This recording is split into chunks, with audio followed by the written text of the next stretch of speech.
Friday night at the Hawk, Hawkins Field in Nashville, getting ready for Game 2. Oklahoma and Vanderbilt. The Sooners coming in at 5-8 in SEC play for Coach Skip Johnson, and Tim Corbin's Vandy Boys at 7-6 in the SEC.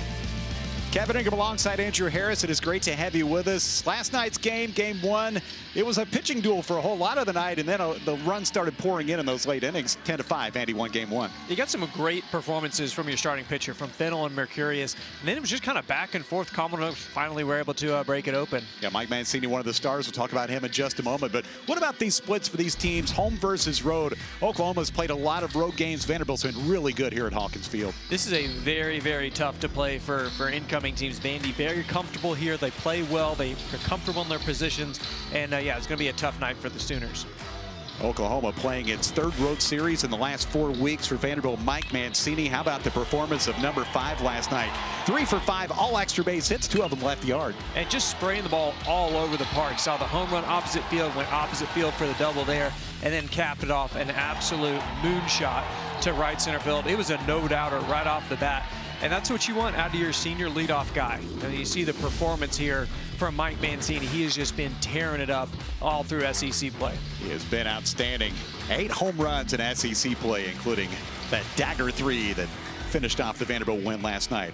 Here's Brennan Cyber making his first start of 2026, the junior from Newport Beach, California at 6'5". Primarily a bullpen guy. You'll see him all different roles, but start number 1 of 2026. Always good stuff. Last time out, 2 1/3 in the first game against Texas A&M. Recorded his 5th win, that game against the Aggies. That was actually last Thursday night. And with Cyber, you're going to see a fastball that has a lot of down action. A fastball, kind of a sinker. It's getting right under these bats. You're going to see a lot of ground balls from the Sooners. And so I think that's a strategic by the Commodores to start Cyber, because I know they're going to get some guys that can put some ball in play and really move the game along. Jason Walk to start it off, the Oklahoma center fielder. Making his 31st start, 247 his average. Facing Cyber to begin the night, left side, and a good start for the Sooners. A base hit to left by Walk. So man on base right away for Oklahoma. In that game last night, there was 2-2 into the 7th. Brennan Brock's been terrific, a 4-game hit streak, the team leader in several different categories, including home runs, RBIs, slugging, hits, and second on the team in OPS. He is the cleanup man. Walk, Willits, and Gamble here in the first inning for OU.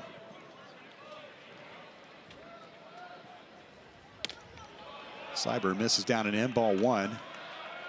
To Jackson Willits, 0 for 4. Walk, a run scored, struck out 3 times last night. That ended a 5-game hit streak for the Oklahoma shortstop. Man at first, Walk draws the throw, 12 of 17 in steal attempts. And Andrew, this is a team that definitely will run. Oh yeah, I mean, you look at the stolen bases and you kind of think maybe the stat sheet might be broken. I mean, there are a lot of crooked numbers up there. Let's see, 1, 2, 3. There's 4 guys with double-digit steals, kind of similar to a makeup and an offense that we saw from the Commodores last year. They manufactured a lot of runs, able to get guys on. So that's why it's so important for a guy like Jason Walk to get on, because that's really how that offense goes. 80 of 91 as a team. Good for second in the SEC. Outside, 2 balls and no strikes. Cyber pitching to Willits. And on the flip side of things, Corbin Reynolds behind the plate has done a great job of controlling the run game. He's thrown out 9 would-be base stealers in 17 attempts, including 1 last night. Not going here. A foul ball to make it 2-1. Yeah, Cyber just looking to stay down in the zone, try and get a ground ball here. He left that fastball up to Walk, and then that's really where he gets into some trouble. If he lifts the ball up, the ball doesn't have as much sink to it and can get hit around a little bit. 2-1 the count. Hard hit the other way. Same spot again. Cut off in the gap by Holcomb for Vanderbilt. Going first at third is Walk, and sliding in safely at second, Willits with a double. Oklahoma 2 in scoring position to start the night. Yeah, 2 really good at bats back to back.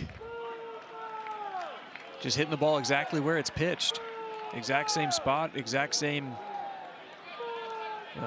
result there. So OU in business with Trey Gamble coming up, the left fielder. 330, 5 homers, driven in 23. 4-digit OPS for this guy. Cyber in trouble right away. Pitch down for a ball.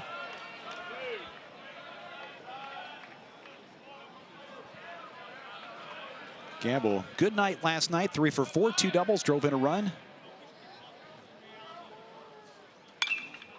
Out of play, 1-1.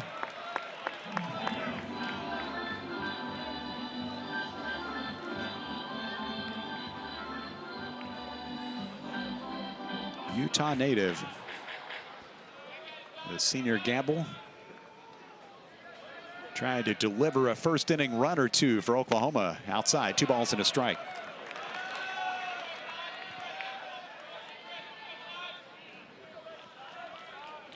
It was a game last night that kind of took a while for both teams to get rolling.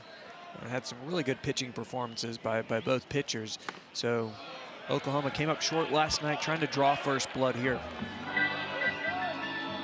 Brendan Cyber down 3-1 in the count here to Gamble. You want to be careful with the base open. You do have the cleanup man, Brendan Brock, waiting to bat next.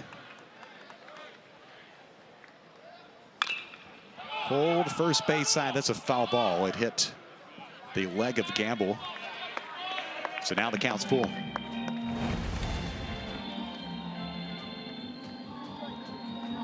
You wear that leg guard for a reason. Yeah, it looked like it might have been a changeup. A little bit out in front of it.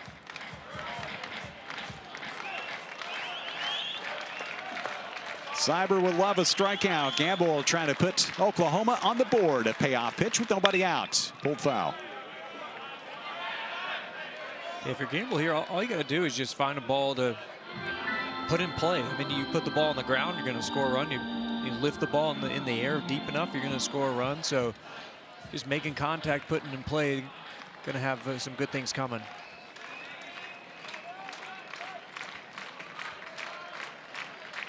Payoff pitch number 2. Cyber brings it in, and it's ball 4. They are loaded for Mr. Brock, the Oklahoma catcher, with nobody out.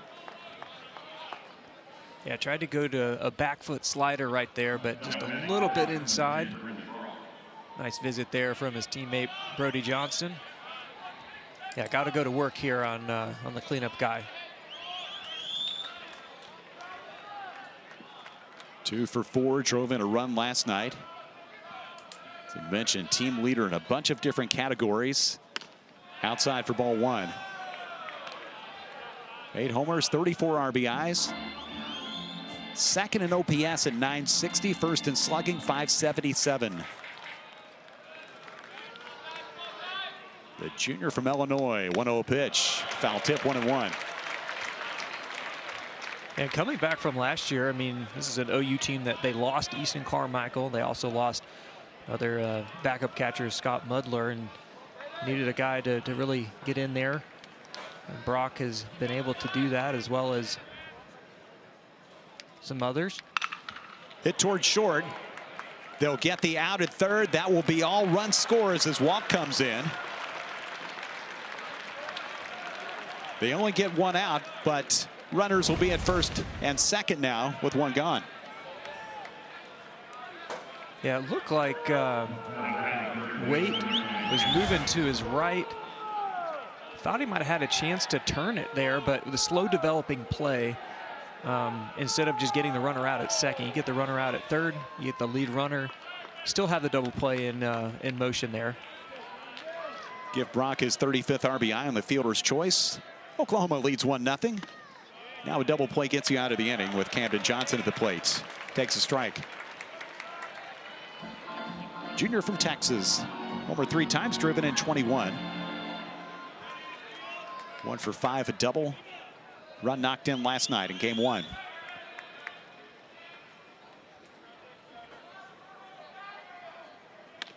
Check of the runner at second, a ball and a strike.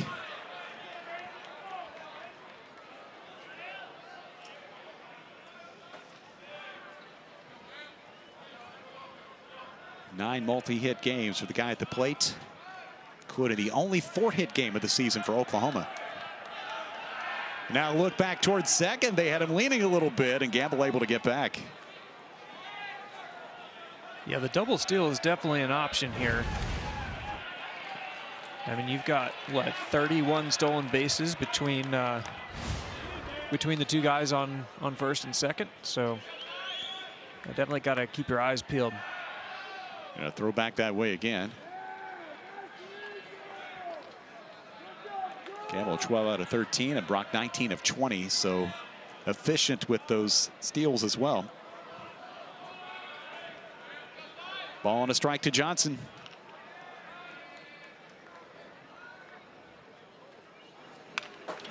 Big swing, 1-2.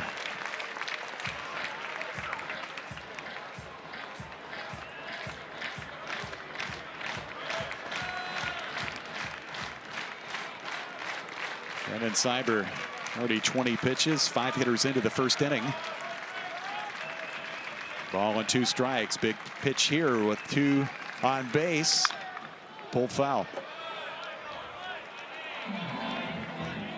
Yeah, the Sooners did not get much into the bullpen last night.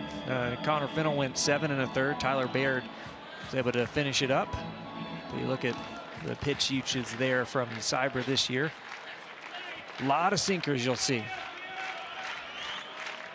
A lot of cutters and sliders. Not much straight there, Kevin. Yeah, that's always been the case for him throughout his time here. A lot of movement on all those pitches. 1-2. We'll see what he does here. Launched right field and deep, going back on the ball. John Stone, he is going to run out of room. A 3-run bomb by Camden Johnson in Oklahoma. Off to a big start here in game 2, leading 4-0. Yeah, he hung that one, Kevin. And Johnson made him pay. That ball was crushed. So Camden Johnson hits home run number 4, and RBIs 22, 23, and 24. Yeah, it was a change. It was supposed to be like low and away, just hung up. Man, was pretty much right down Broadway.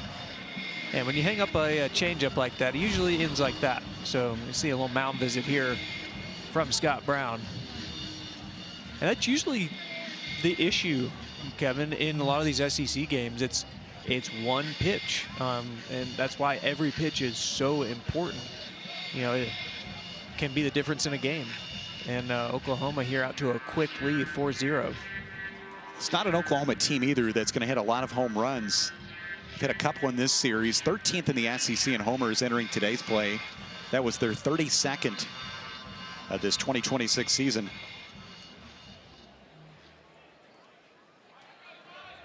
And you go to work now on a guy who hit his first homer of the season last night, Dayton LaChance. 2-run shot in game 1.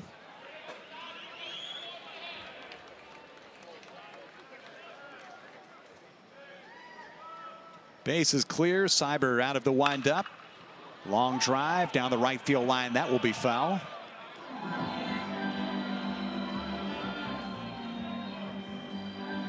Junior from Quebec. 291. 26 RBIs, including that homer last night.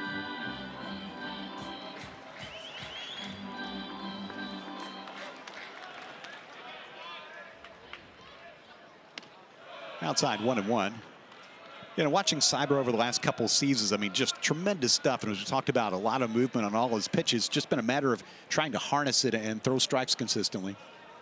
It's supposed to, and locating. If he can locate that sinker down, I mean, you're going to get a lot of those chopped balls straight into the dirt.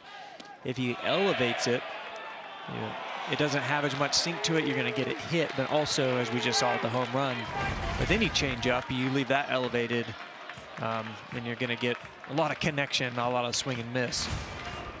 LaChance went around on that pitch, 1-2. Cyber gets him swinging. Gonna chase a pitch away. 2 outs for Oklahoma. First K recorded by number 34. There's a nice cutter right there, outside corner, and that's where he's trying to live. Especially to the right-handers, uses that cutter on the outside corner, uses the sinker, the changeup to the left-handers. Deshaun Harris, he's in right field tonight. Pinch hit last night, got a base hit. Fly ball down the left field line. Holcomb can't get there in time. A lot of spin. Harris trying to stretch it into a double. He is in safely at second. The inning continues for OU. Yeah, in a normal baseball field, that ball is easily caught. But here at Hawkins Field, left fielder usually has to play right in that gap. Kind of takes away the gap, but that ball that is kind of low liner, like right over the third baseman's head, takes a little bit more time for that left fielder to get there. And yeah, nice legging out the double there by Harris.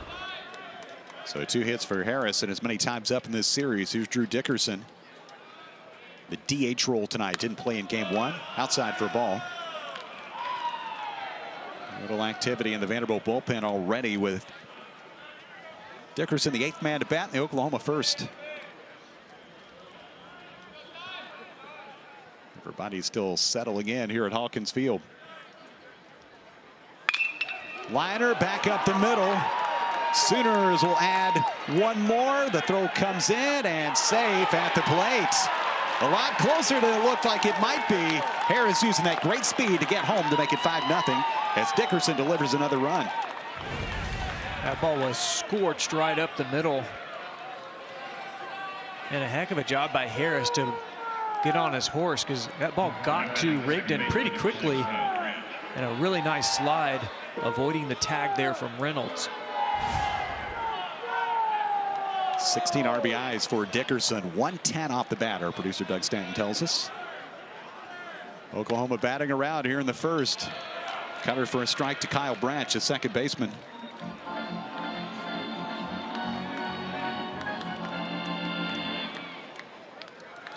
Difficult first frame here for Brennan Cyber in his first start, the junior from California. Inside 1-1. Branch 0 for 3 last night. That ended a 9-game on base streak. The sophomore second baseman.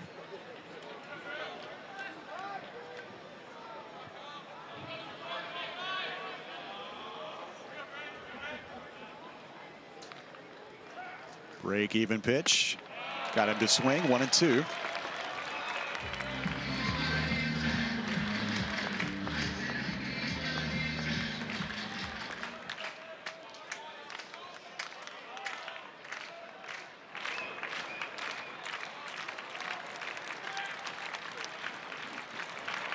Cyber strikes out Branch to retire the side. Damage done for the Sooners.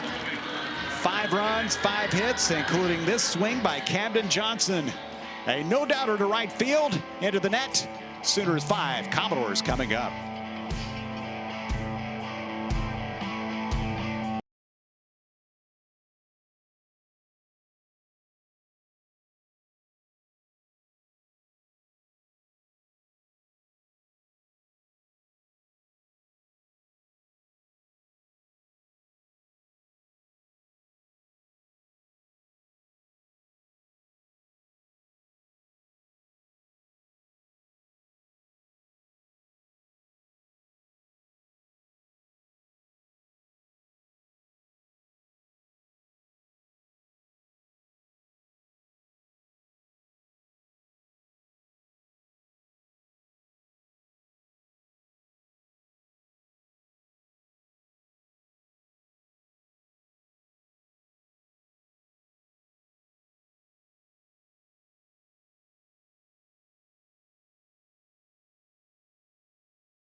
Well, the Sooners got the wagon rolling in the top half of the first inning. 5 runs to take an early lead. Could have been up to the Cape. Cameron Johnson, the lefty for OU on the mound. 6'6", 256, Maryland native, LSU transfer. This guy, Andrew, has tremendous stuff. It's an easy 96, 97. Yeah, it's power. I mean, it is a lot of velo coming at you, but you look at him, and he throws it, and it's very low effort. And as a hitter, that's very deceptive because that ball just explodes out of the hand. He's also got a nice little sinker changeup, depending on lefty or righties. And yeah, it's going to be difficult for the Commodores. Lineup as assembled by head coach Tim Corbin for the Vandy boys, including Brody Johnston. They flip-flopped Johnston and Barzy from the original lineup. Brody has swung the bat great. Those home games, just short of 500 average. Having a tremendous season. We talked about Mike Mancini off the top, the work he has done. Mancini, Johnston, and Barzy. The Vanderbilt first.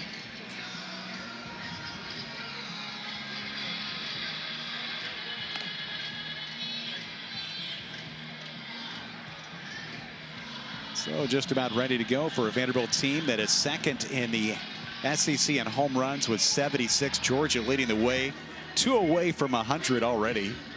Vanderbilt on pace to shatter the single season record. 5th in average at 298. And here is Mancini to start it off. Left on left to begin the bottom half of this first inning. Johnson's pitch is down for ball 1. 356, a dozen homers, 36 RBIs for the senior from New York.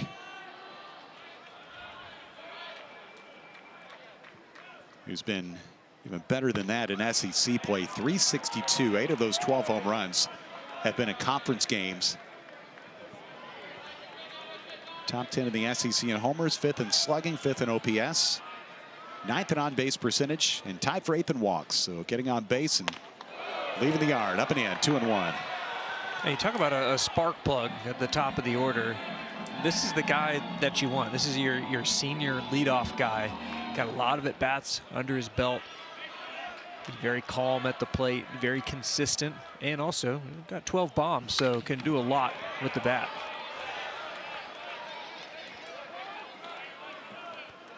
But I'll say 97 from the left side, left on left, that's tough. That is tough. That is a difficult angle there for Cam Johnson. 2-2 to the Vandy leadoff man, inside full count. Fun matchup right away.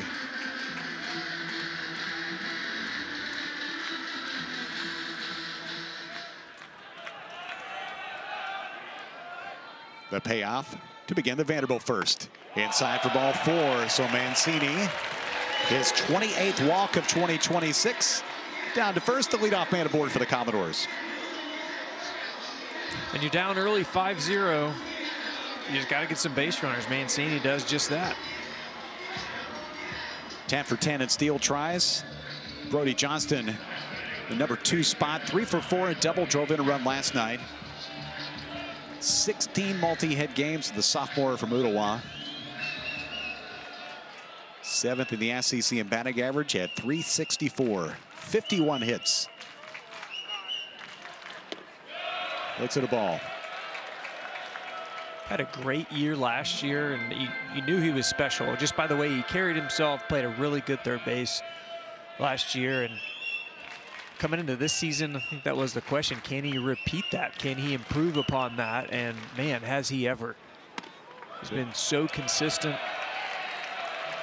And just every time he makes contact with the ball, it's hard. And it's moving somewhere.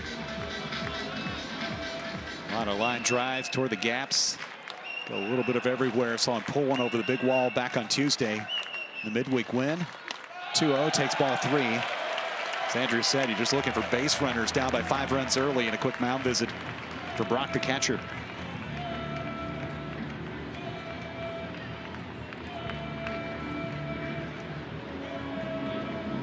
Oh, maybe you noticed something in mechanics, or just trying to settle him down a little bit here? Yeah, I mean, I think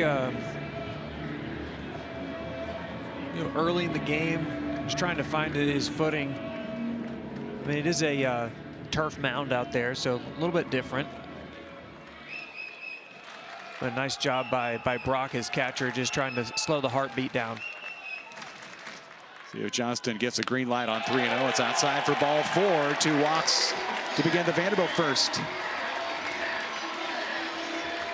And pretty uncharacteristic here for Johnson. I mean, he's had 2 appearances with 0 walks allowed, usually very much around the zone and fills up the zone, but here quickly 2 walks right out of the gate. Yeah, his last appearance against Alabama last weekend went 6 innings, 8 hits, couple earned runs, 8 strikeouts, and got the win. They really felt like he got back on track a couple weeks ago against Texas. Vanderbilt like to see this guy get rolling again. Colin Barzey. Missed away for ball one. A pair of three home run games in 2026 for Barzey. One was last week against Texas A&M in College Station. The other on opening day. Just a stretch of the season with an injury she's still dealing with, but able to DH. 1-0 pitch. And there's a strike, 1-1. Fastball at 95. And here down by 5 in the first inning, you can still feel good energy from the fans. I don't think that you had that same feeling last year, Kevin. This is an offense this year that, I mean, within a few minutes can put up some big numbers with some big swings. Last year, it took that offense a while to, get base runners on. They didn't really have a lot of guys that could go out of the yard and really put some good swings on the ball. It took them a while to manufacture runs, but not so much this year. I mean, this is an offense that is really potent. Yeah, manufacturing runs this season is hitting a 3-run bomb into the bleachers. Or walk-off grand slam or some combination. Runners go. The throw will go to second. Everybody safe. Mancini to third. Johnston to second. Commodores execute the double steal. The count 2-2 to Barzey. Really nice job there by Johnston, the back runner. He was right on Mancini. Mancini was able to get the little jump lead, easily stole third base, but yeah, it's really on that back runner to make sure he can get to second base. 2-2 meanwhile to Barzey, and the dirt full count. And that's one of those plays that usually is not called by Tim Corbin. That's kind of a field play by the lead runner in Mancini, and Johnson, the back runner, just kind of has to be in sync with his teammate. But now both in scoring position, so huge opportunity there, and a great job by the Commodore base runners. Trying to climb back in it, down 5, ball 4, 3 straight walks, and now Holcomb comes up with the bags full.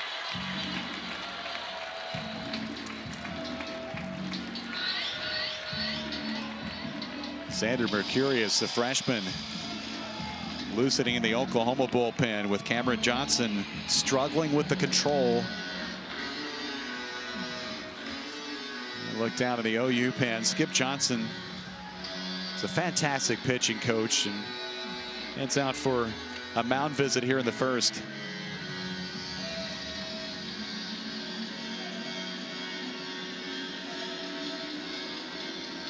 We saw LJ Mercurius. He was terrific last night, and the bullpen had its struggles. The 2 starters last night were outstanding. Mercurius for Oklahoma, and of course for Vanderbilt, he had the nice performance by Connor Fennell. Into the 8th inning. Here is Holcomb at 3:09, 11 homers, but it's been a minute, 35 RBIs.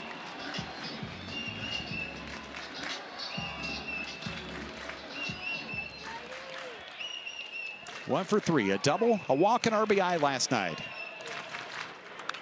Straight back, right on the fastball. 1 strike.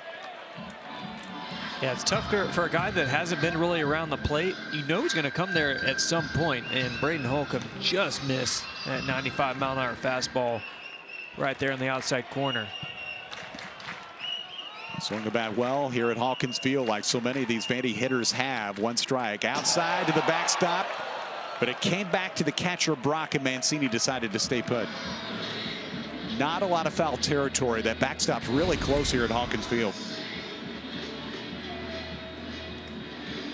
Yeah, you could see Mancini only took like 1 step. He knows this park. He knows there's not much room back there. He also did not have a huge lead on that play, so wisely stays at third base.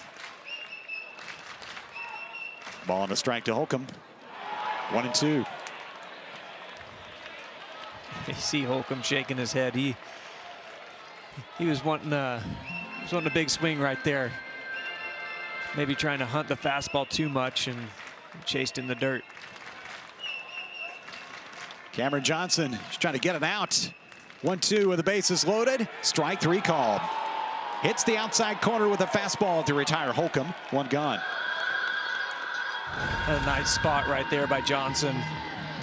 That's a fastball low and away right on the corner. Holcomb just couldn't pull the trigger. Holcomb retired, back still full for Logan Johnstone. He homered last night, 1 for 4, the senior from California. That was his 8th. Leans away from a pitch inside.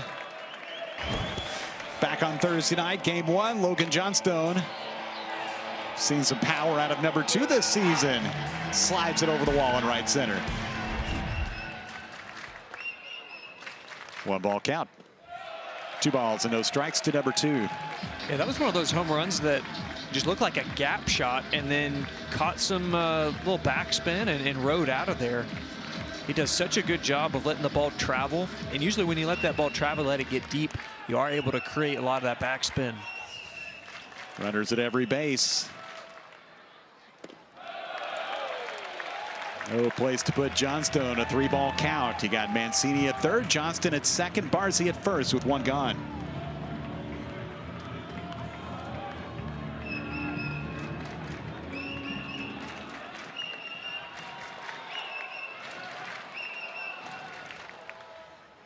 Inside, not close. Johnstone gets an RBI. And Vanderbilt is on the board. It's 5-1. Mancini comes in to score.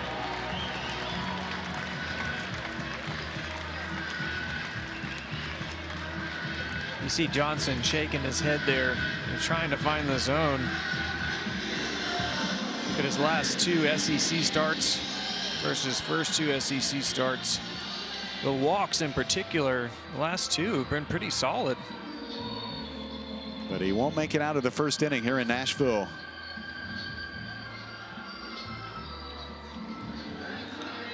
Well, we saw Xander Mercurius getting loose, the freshman from Las Vegas. OU to the pen. We've seen a lot of hitters, a lot of base runners already here in the first inning. 5-1. We're coming back to the Hawk after this.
Well, Oklahoma hoping that Xander Mercurius is as good as his brother was last night. LJ was terrific in game 1. That freshman from Las Vegas in to try to pick up his teammate Cameron Johnson here in the first inning. Appearance number 9, good ERA, 18 2/3, including 6 innings against Alabama in their series last weekend. Gave up 3 earned runs, 1 walk, 7 strikeouts through 96 pitches. Yeah, I'm sure he was not expecting to come in the bottom of the first here on Friday night, but yeah, here we are. Mercurius, really good little pitch package. If it's a hard fastball, it's a hard slider, almost like a cutter, and then a really, really decelerated changeup. So some differing speeds, trying to change up the eye angle and also get these batters off balance, but going to be a tough draw here with bases loaded. Angel Campos said something to Mercurius, and now Skip Johnson out of the first base dugout. Not sure what the issue is here. The hitter will be Chris Maldonado with the bases still loaded, 1 out, 1 in for Vanderbilt. Bases loaded, walk to Logan Johnstone.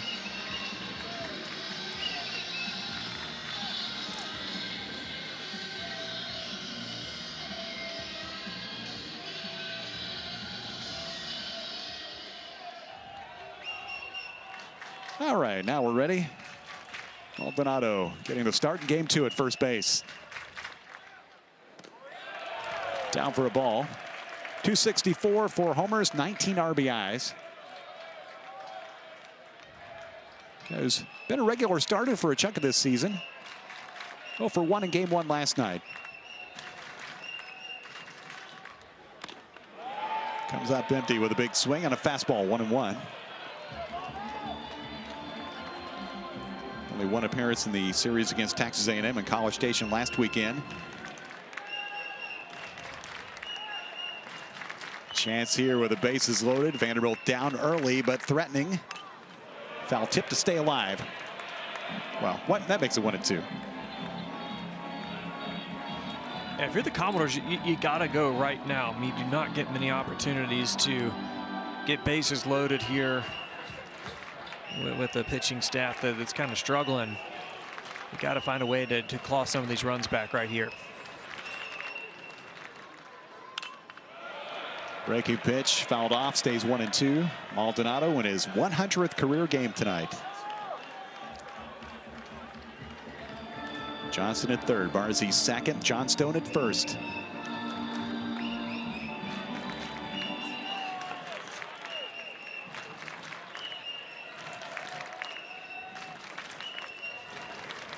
One, two again.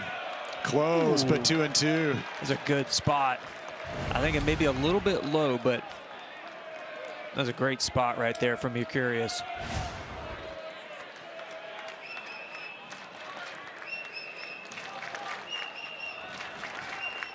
Now it's 2-2. Maldonado stays off a pitch away, full count. These are two really good pitches right there, but a really good job by Maldonado not to chase. He doesn't chase down, he doesn't chase on the slider away. Bases loaded here, we'll see what he comes with.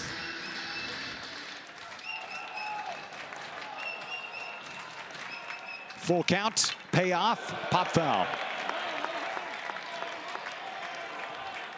Really good AB from Maldonado. That's 3 pitches in a row that he's spoiled, forcing Mercurius to come and continue to pitch those balls inside the zone. Payoff number 2. Ball 4. Oklahoma walks in another run as Mercurius loses Maldonado on a 3-2 pitch. Give him an RBI and make it 5-2 as Johnston comes down to touch the plate. And a well-earned RBI right there from Maldonado. A heck of an at-bat.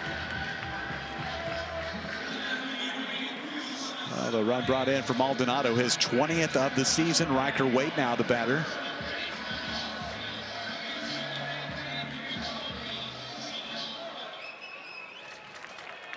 You probably thought he'd be batting from the right side of the plate, the switch hitter, but batting lefty against the right-hander. Down and in, swing and a miss. Heater at 95. Late last night, 1 for 3, scored 2 runs in game 1.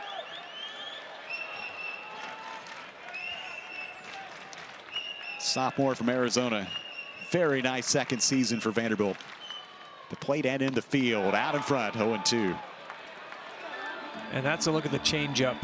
I mean, you go from like 95 down to 82. That is a huge difference, and it looks the exact same coming out of the hand, so it just shows how effective that changeup is.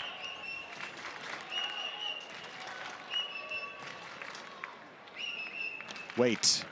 The 0-2 pitch. Bounced up and got him. Mercurius frustrated. Commodores bring in a 3rd run without putting a ball in play. 2 on bases loaded walks, and now a hit batsman, and Wake gets an RBI. It's 5-3. Yeah, that ball just a little bit yanked to arm side. Tried to go with the slider there. But yeah, I mean, you get bases loaded, there's not a lot of room for error. And it continues for Corbin Reynolds, the 8th man to bat in the Vanderbilt first after OU sent 9 to the plate. The top half of this inning, the freshman from Clarksville. Well, Kevin, I hope you didn't have many plans for tonight, because this one could go for a while. We have another game at 1 o'clock tomorrow. Here's Reynolds, first pitch swinging at a slider, fouls it off. A hit in 2 times up with a walk and a run scored last night in game 1 for Reynolds. Comes in at 293. 4 bombs, 18 knocked in. Now a base hit likely gets you back even with a 5-3 game. The base is loaded, 1 out. In the dirt, but Brock goes over to get it pretty quickly with Mercurius coming in to cover. Johnstone stays at third.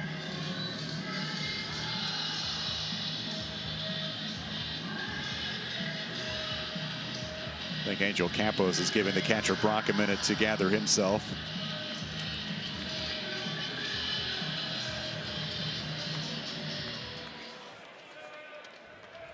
Head coach Skip Johnson in the Oklahoma dugout, hoping his pitcher can throw a double play ball with Reynolds at the plate. Leans away from a breaking pitch, 2-1.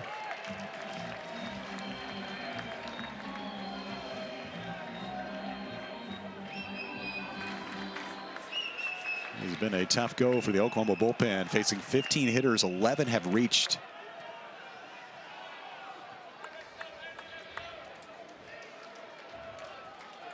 And a lot of them haven't even taken the bat off their shoulder. Yep, that hasn't been the case in this inning. 5 walks and a hit batsman. 2-1 count to Reynolds. 2-2. Couldn't catch up with a heater for Mercurius.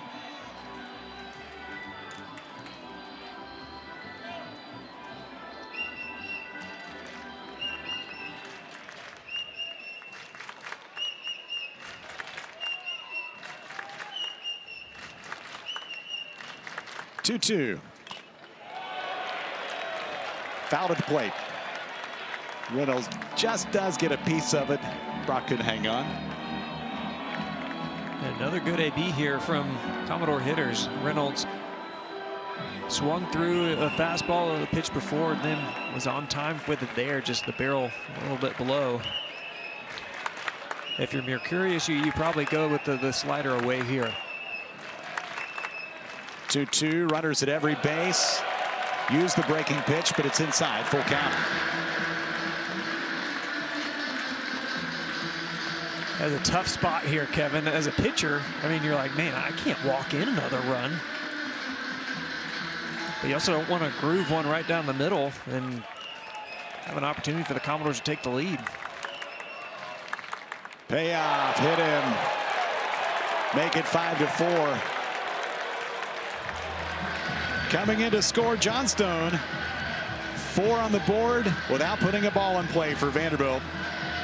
Reynolds gets an RBI, and Rustin Rigdon will come up. Ooh, that's tough right there, Kevin.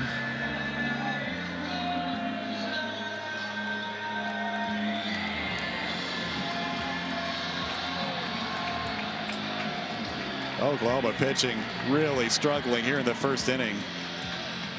So Cameron Johnson, the lefty, faced 5 hitters. Xander Mercurius, a walk and 2 hit batsman to bring in 3 runs.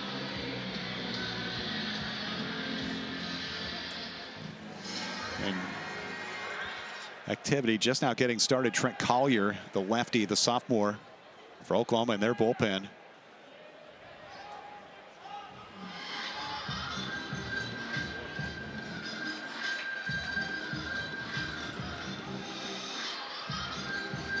Well, the pitching was great last night, but first inning tonight, been a struggle for both sides. All right, here is Rigdon, the switch hitting Vanderbilt center fielder at 239. 0 for 3, a walk, 2 runs last night. Ball 1 outside to the guy they call the Rooster, the sophomore from Metter, Georgia. Yeah, Kevin, already 73 pitches here for both sides. Not even out of the bottom of the first. Man. Seen some games like this in this ballpark this season. Now here, a good spot for Rigdon. 2-0 count with the bases loaded. Ball 3. But hey, it's Friday night, you know, come to the park, get a hot dog. or maybe more than one. Yeah, in the day, in the work week in a good way.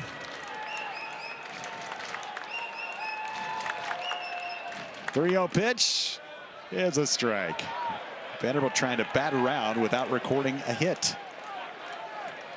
4 on the board. It's 5-4.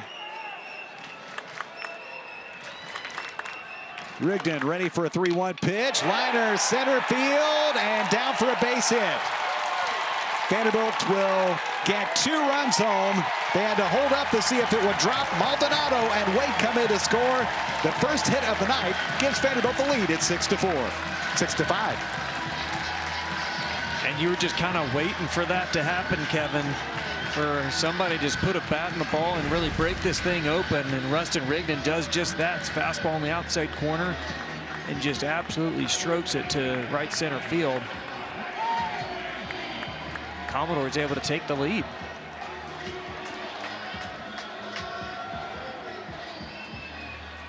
What an inning. Back to the top for Mike Mancini. Got the inning started a little while ago with a walk and came around to score. Back then we were thinking, hey, you get a couple guys on, maybe you get a run, you chip away at it a little bit. Half dozen on the board. Big swing, 1-1.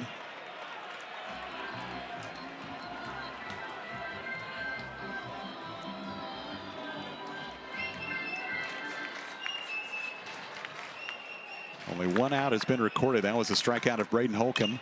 Mancini, pop up, short left field, will stay up. Making the catch, Gamble gets a throw back in, and Reynolds stays put at third, 2 outs.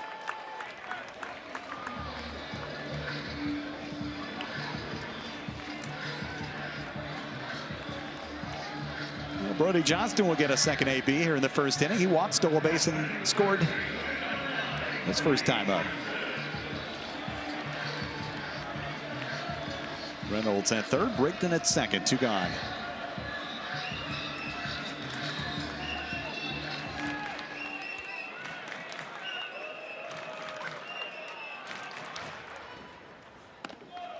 Slider for a strike.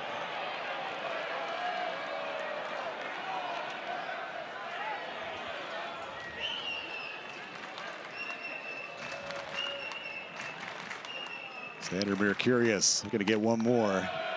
Pitch is high, 1-1. Mancini, the first hitter he's been able to get out after the first 4 reached. Liner left field, base hit. 2 more coming in for the Vandy boys. This time it is Brody Johnston. 2 RBI single, make it 8-5. Just talk about the consistency from Brody Johnston. That's a fastball, rides in, gets the hands quick to it, and another big time hard contact right in the 6 hole. Scores 2. Commodores, man, continuing to lay it on. 8-5 here in the first. Colin Barzy bats for the second time. He walked and scored his first time up. Smacks it the other way, right field coming on. Terrific catch. Harris gets there to retire the side. What an inning. 13 combined runs, 8 runs on 2 hits for Vanderbilt. 1 man left. 8-5. We've played 1.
Well, we're ready for the second inning here in Nashville. After a 48-minute first inning, we saw 85 pitches, 13 runs. Commodores scoring 8 after Oklahoma put up 5, including a 3-run homer by Camden Johnson. Brennan Cyber to Jason Walk, who started off the Oklahoma first about an hour ago. In there for a strike. Base hit and scored his first time up. And what a great opportunity here for Cyber. Got down 5-0 in the first. Gets some great run support from his offense. Can kind of reset, go back out there and attack the zone again. Almost treated like it's a new game. It was a foul ball, 1-2. Hit for Walk, his 3rd of the series and 4 times up. Veteran player, game number 132 of his career.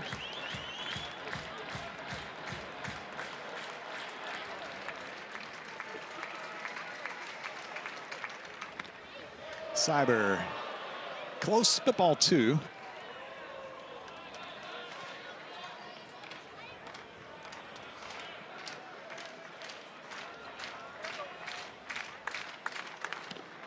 Full count.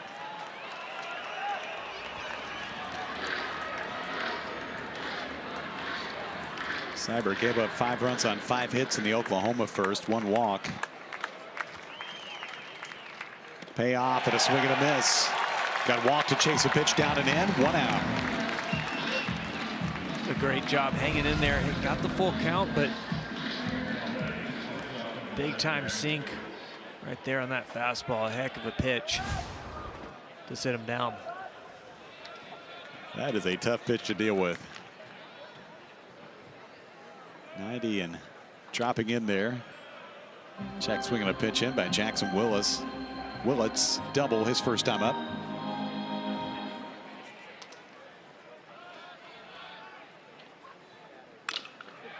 Starting a new hit streak after a 5-game string ended last night.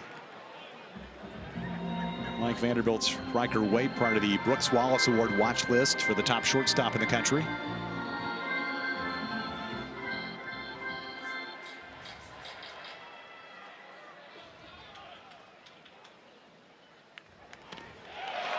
Cyber getting another swing and miss to make it 1-2.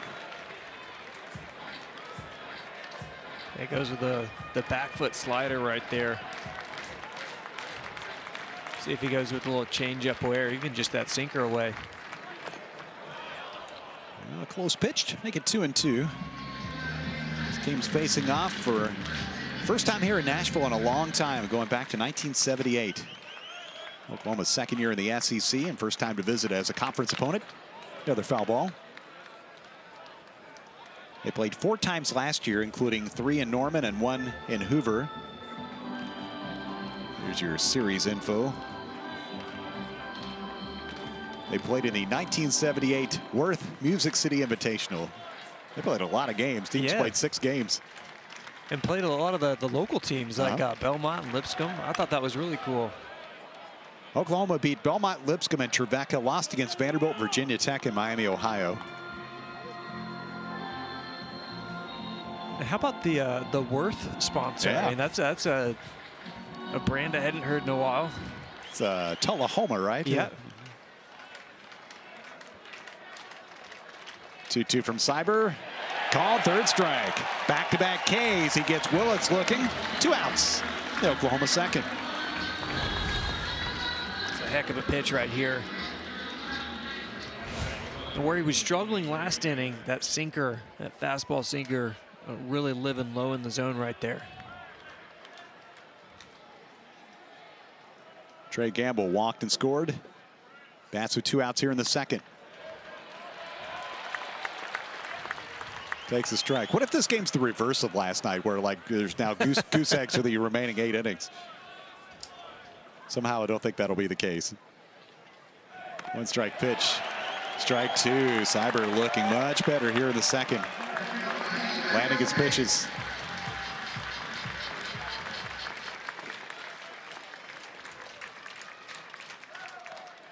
Strike 3 called. 5 Ks for Cyber in the first 2 innings. 3 of them here in the 2nd. He gets Jason Walk on a pitch down. Willits looking, and Gamble called out on strikes. Commodores leading 8-5, inning number 2.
Well, Theo Vaughn saw a lot of points put on the board next door at First Bank Stadium during football season, and seeing 13 runs in the first frame here in Nashville. Stars are out here in the Music City at Hawkins Field tonight. Emmylou Harris is here. Music legend. Might as well be at a Dodger game, right? Yeah, I know. Braden Holcomb to begin the Vanderbilt second against right-hander Xander Mercurius. Yeah, we used to have a good amount back when I was playing. When David Nail used to come to a lot of games, Hillary Scott from Late Antebellum, and Richard Sturban from the Oak Ridge Boys. Sonny Gray actually put Taylor Swift on his pass list every single game of the 2011 season. She never came, but yeah, it's going to be my next question. She had an option. She had a ticket. This was before she was as huge as she is now. Right. She was a little bit more local, Nashville, but yeah, we had a spot for her, but she never took us up on it. Empty space where she would have sat. Inside, ball 4 to Braden Holcomb to lead off the second.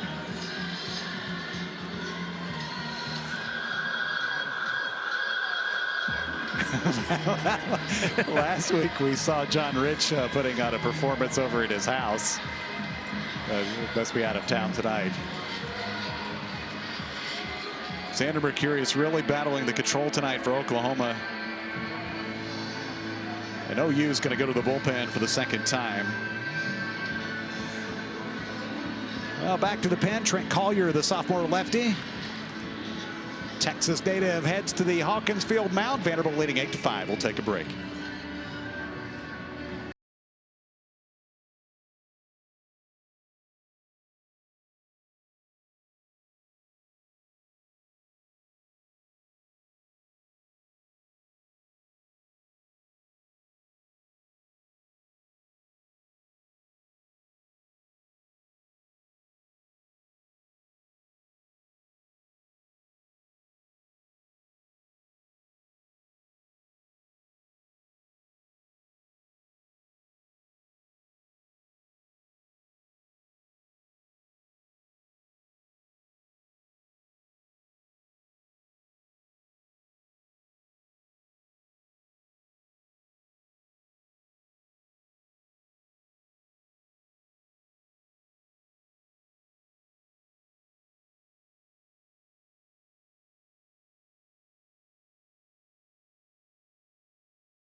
Well, the Sooners trying to find control here in these first couple innings. Third pitcher used will be Trent Collier. Appearance number 10 of the guys having a good season, 2.38 ERA. A couple of appearances against Alabama. Made the game 3 start through 2 innings. will inherit a base runner with Braden Holcomb at first in an 8-5 game. 13 runs crossed in the first inning. Just tuning in, it took 48 minutes if you're wondering why we're only in the second. Yeah, no weather. It's a beautiful night. We haven't had a delay or anything, knock on wood. It is a great night to enjoy a game. Weather's perfect. Upper 70s. Temperatures climbed in low 80s today. Have some Sour Patch Kids. Get all sugared up. I mean, I might need some of that here in about the 5th inning. Yeah. drop by some Sour Patch Kids. Well, the lefty Collier will face the left-handed batting Logan Johnstone with Holcomb at first and nobody out. Yeah, Collier, switching him up, coming from the left side. A good fastball. Not as much velo as we've seen some of the other pitches. A little bit lower, the low 90s, but the slider mostly to the left-handers we'll see here from Johnstone.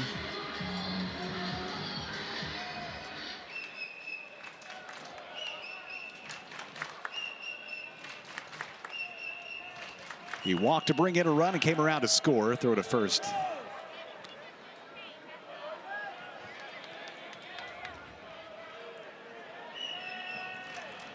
Number 5 spot in the batting order for number 2.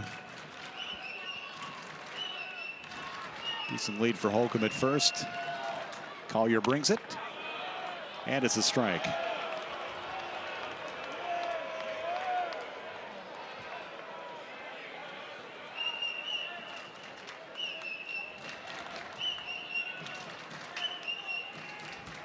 .95 on that last fastball. 1-1.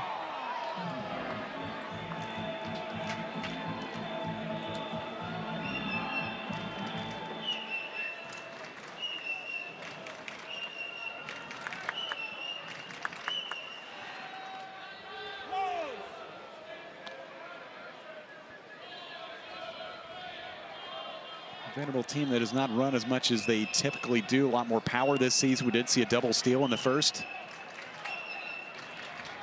Ball and a strike. Johnstone fights it off. 1-2. And Andrew, the way this season's gone, you don't see Vanderbilt have an 8-run inning without a home run in there somewhere. Right? Yeah, you expect there to be at least 1 or 2 in there, but had a lot of help from the Sooners pitchers. A lot of free bags and a lot of free runs there. Johnstone able to check 2-2. The first 13 games of SEC play, Vanderbilt has 30 home runs. That's best in the conference. In SEC only. A&M 27, Georgia with 25. Fly ball, left field line. That's going to get into the Vanderbilt bullpen, a foul ball. It's easy to look at the stat sheet and see the large number of walks that Oklahoma has thrown, but you also can't neglect the fact that Vandy hasn't really helped them out. They haven't chased the ball outside the zone a lot, and that's something they've done a really good job of this year, especially compared to last year.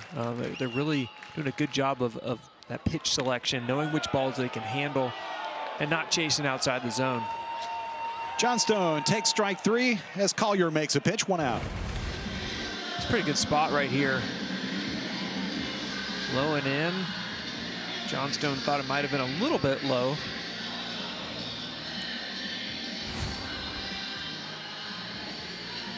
It's a guy who knows the strike zone pretty well. Here's Chris Maldonado. He walked, brought home a run, scored a run. Came in on the hit by Rustin Rigdon that brought in 2.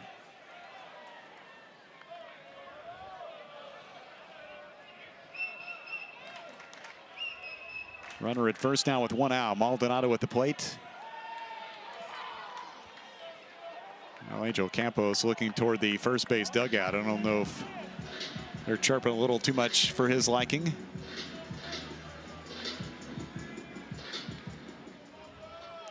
And somebody just got tossed.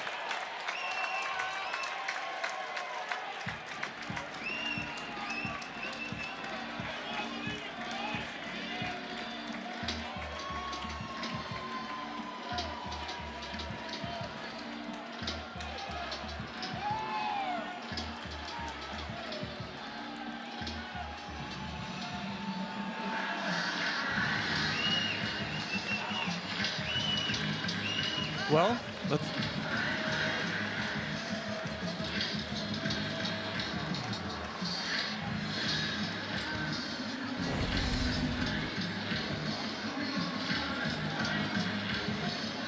You can see me in the background.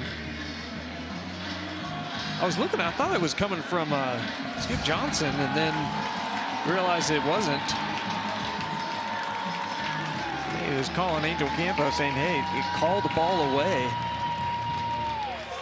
with probably a few other choice words, but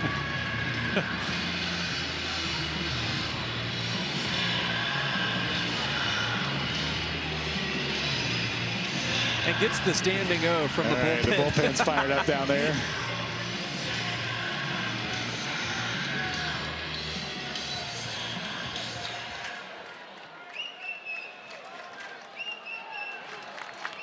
Meanwhile, a 1-ball count to Maldonado.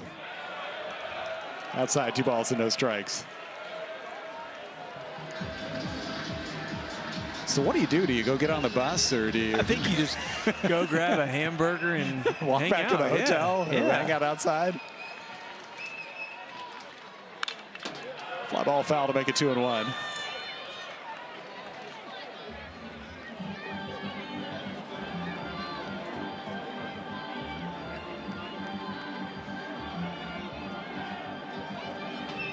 I mean, Broadway's not too far away, so It's you can, about 2.5 miles. yeah, you can make it down there, not too long. It's easier if you're not carrying a goalpost. Throw over to first.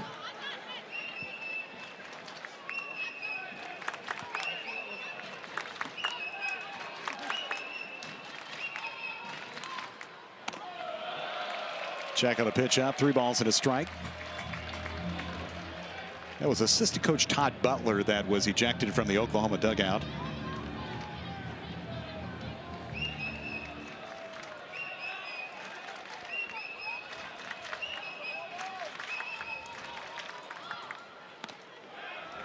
And strike 2 delivered to Maldonado to run the count full.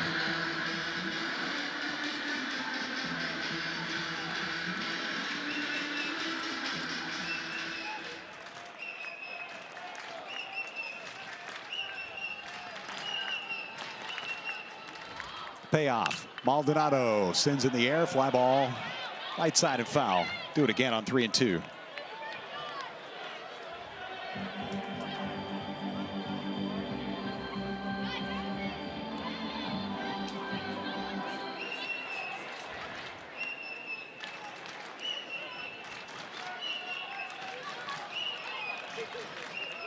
Payoff. Nope, throw to first.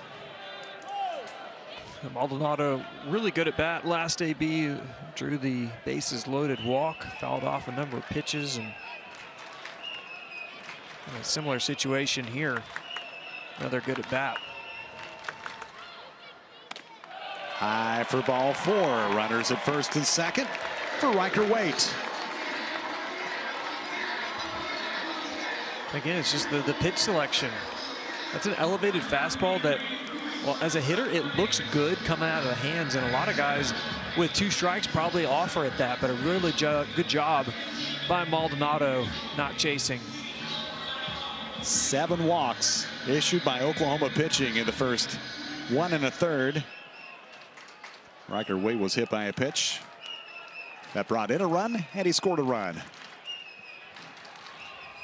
Oh, you would love a ground ball somewhere. Instead, it's a line drive somewhere. Goes to right field.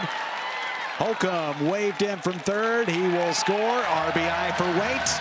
9-5, Vandy boys.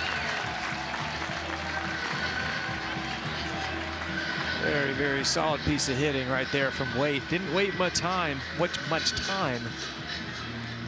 Got a pitch he could handle right in the outside corner. Fastball. Just shoots it right into right field, and Tim Corbin the full windmill on for Holcomb. Maldonado put on the brakes at second. Waits at first to a board for Corbin Reynolds. He was hit. RBI hit by pitch and came around to score. Still only 1 out in the Vanderbilt second. Commodores have added a run to lead by 4. Been down 5-0, currently ahead 9-5. It has been a wacky game so far.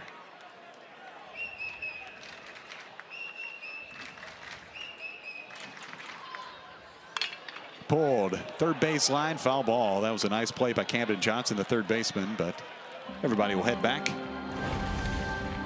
That was a heck of a play. Good first step. Able to glove it.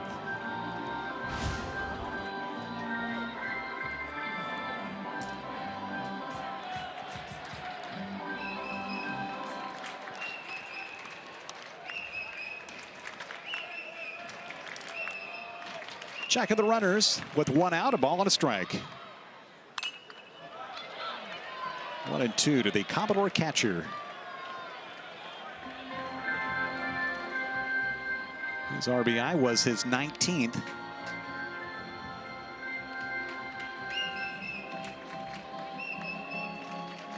.94 in the fastball from Collier. Second lefty used by Oklahoma tonight. Swung on and missed. And Collier gets a big second out with the runner still at first and second.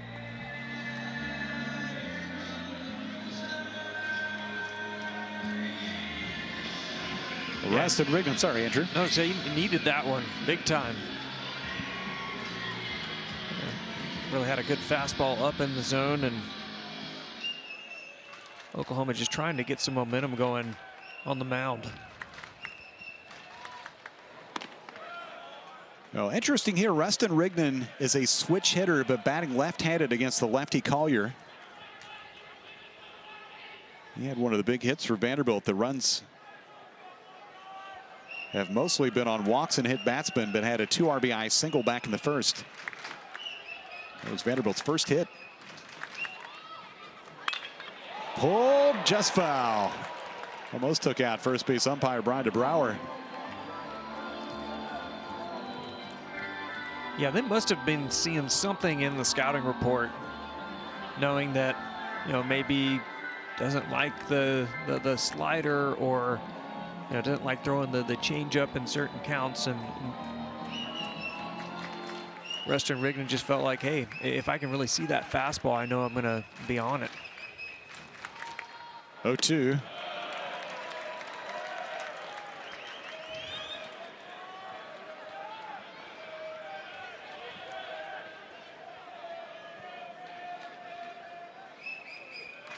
Maldonado at second. Wade at first after driving in a run. Frame number 2. And a 1-2 count to Rigdon.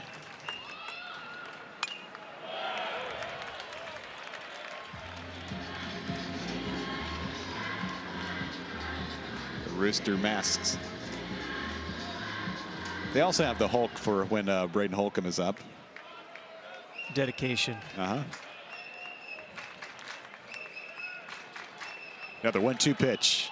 Collier trying to wrap up the frame. Outside, 2-2.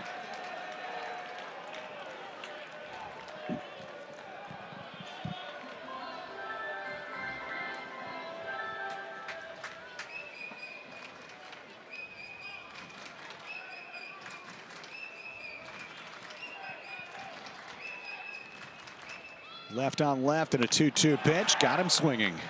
Good job by Collier to limit the damage. Vanderbilt gets a run on 1 hit. Big swing by Rocker Waite. 2 men left, 9-5 after 2.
We have reached the third. Vanderbilt 9, Oklahoma 5 here in the Music City. The Commodores hosting the number 16 Sooners, second of a 3-game series.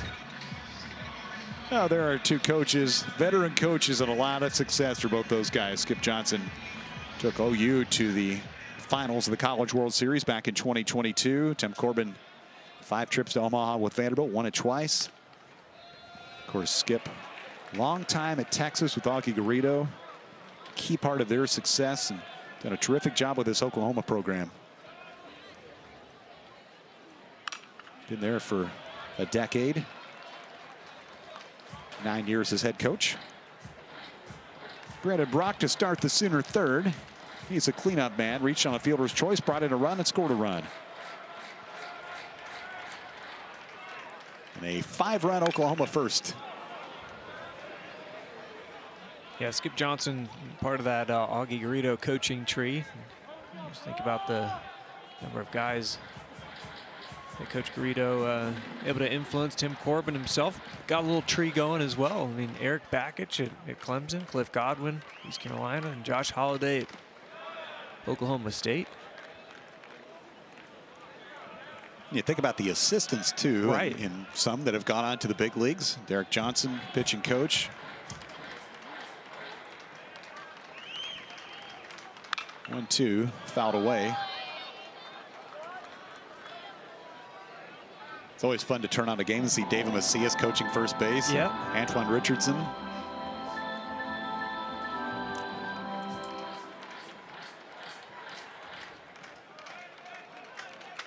Ball and 2 strikes to Brock. Brennan Cyber, inning number 3. Pitch number 55. Served out toward right, hit fairly well. Johnstone. Warning track. That one kept on going. Slides back to make the catch, 1 out. Yeah, a little extra carry. It wasn't really a hard swing, but just hit it in the right spot. It's the first fly ball out recorded by Cyber. Maybe the first for either side.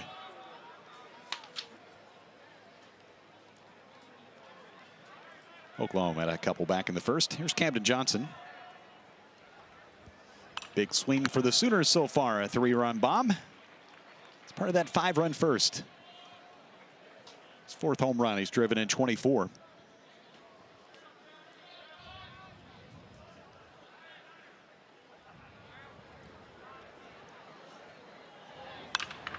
That's it off 0-2. You got Skip Johnson, Camden Johnson. You had the starter Cameron Johnson. Vanderbilt has John Stone and 2 Johnstons. Yeah, we're gonna have to use first names Yeah, here. we're gonna have to go to first names.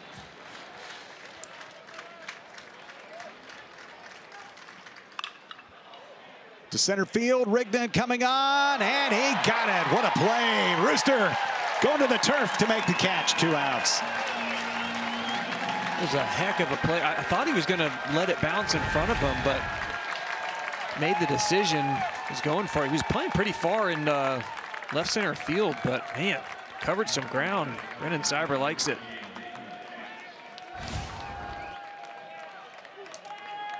All of a sudden, Cyber has sat down 6 in a row. Here's Dayton LaChance. Little help from his friends, though. Great play by Rigdon in center field. LaChance 0 for 1 with a strikeout.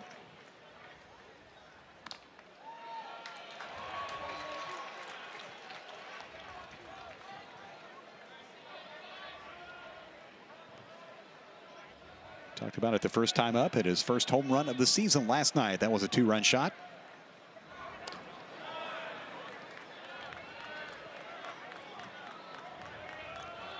Ball 1 strike. Cyber tries to record a 2nd consecutive clean frame. Break-even pitch with 2 outs. Foul ball 1-2.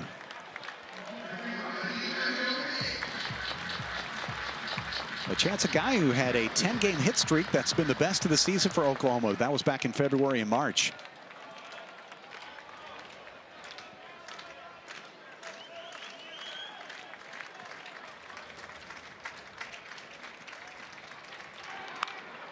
Oh, man, almost took out Deshaun Harris over the on-deck circle. Had to skip out of the way.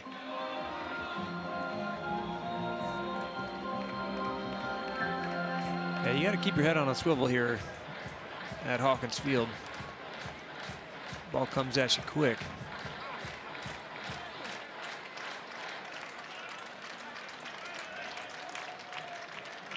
Play LaChance pretty much straight away. A ball and 2 strikes. Another 1-2 pitch. Lays off a pitch outside. 2 balls and 2 strikes.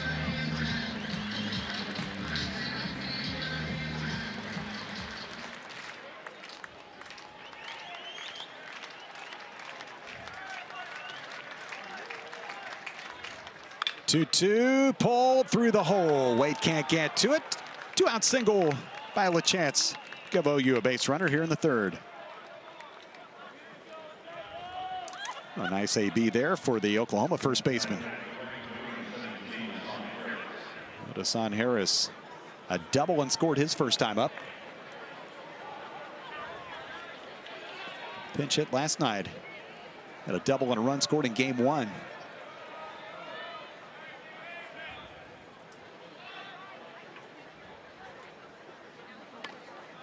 Slider stays inside. Harris, guy who played in all 3 games against Alabama last weekend,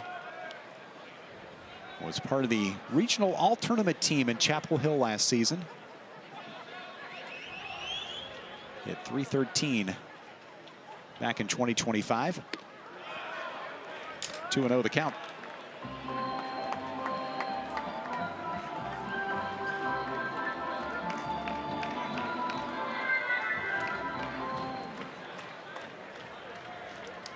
Start number 7 of the 2026 season for Harris.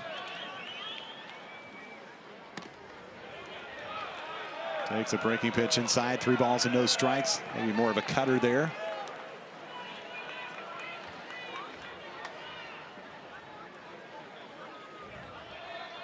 Oklahoma just trying to get some base runners. Little 2-out threat here in the 3rd.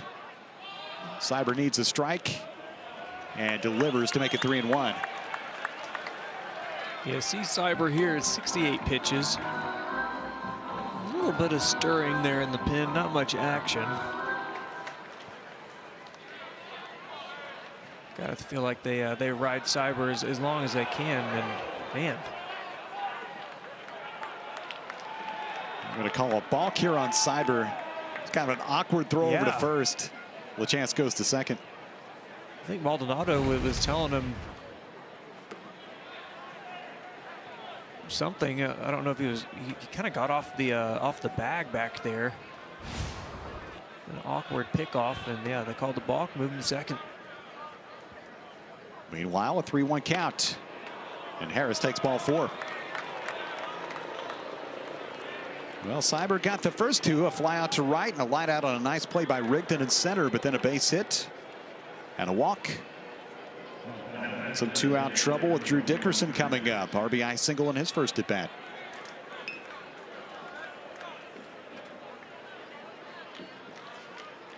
Aiden Stillman loosening in the Commodore bullpen, the freshman.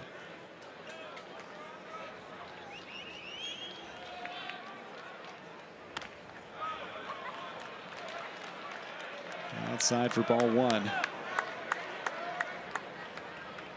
Scott Brown will pay a visit to the Hawkins Field mound. And I was thinking back earlier this inning, Andrew, it felt like Cyber is really starting to get control of his pitches and looking more comfortable, but then some difficulty after that.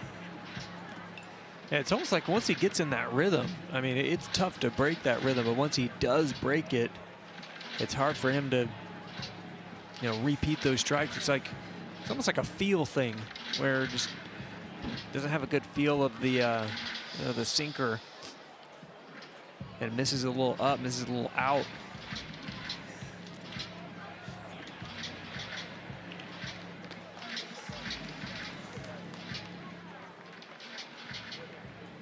Well, there is the freshman lefty. He just started A&M last weekend in a tough spot. Meanwhile, a 1-ball count to Dickerson with 2 aboard. A strike to make it 1-1.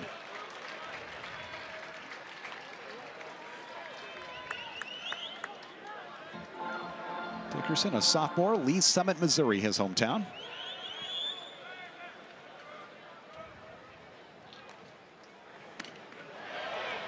Finds the outside corner for strike 2.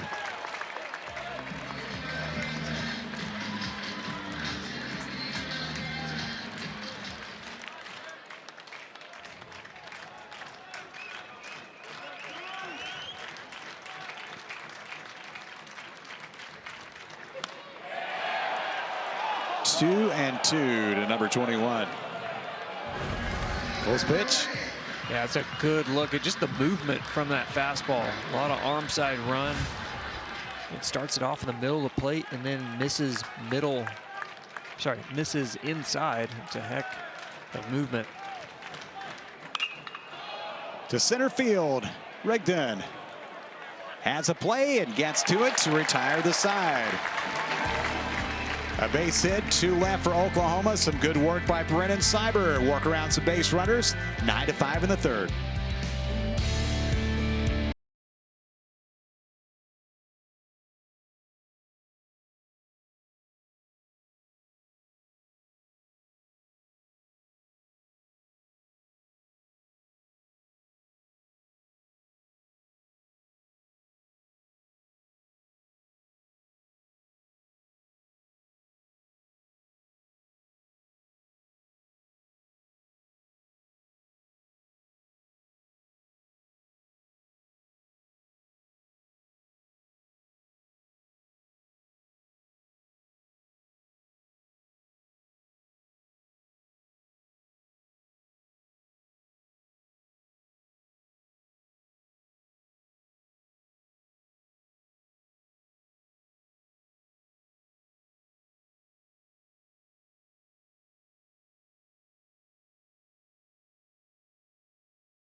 Bottom of the third coming up for Vanderbilt. Top of the order due up. 9-5 the count. Commodores leading Oklahoma here in game 2. You check out the SEC standings. Georgia at the top at 10-2. And Andrew talked about teams really bunched up. Commodores moving over 500 in SEC play at 7-6. And Oklahoma, really good team, but only 5-8. Yeah, I mean, both these teams opportunities to make some moves this weekend. And I think that 5-8 conference record for Oklahoma is really deceiving. They've lost a lot of like really close games, one-run games, you know, to Texas, to Alabama.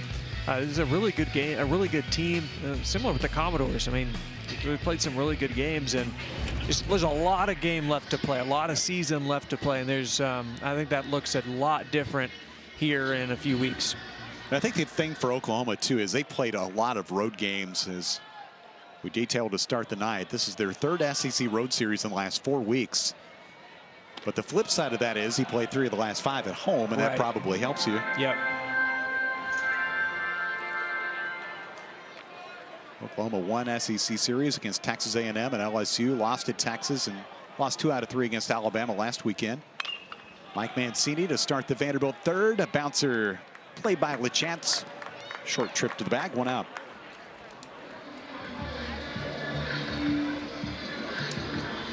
Mancini's been a tough out. He's 0 for 2. Walked and scored a run back in the first. Now Brody Johnson's been on base twice, including an RBI single that brought home 2. His 2nd time up in the first inning.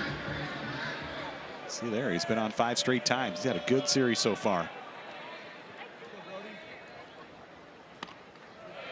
Lefty Trent Collier.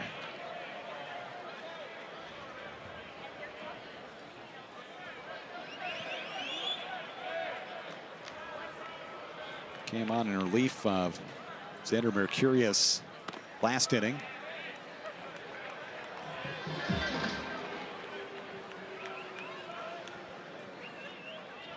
Ball and a strike, the count to Brody. Four hits in the series. Foul tip to make it 1-2. Trying to tell if I got a piece of Brock maybe on the hand. Looks like he's okay.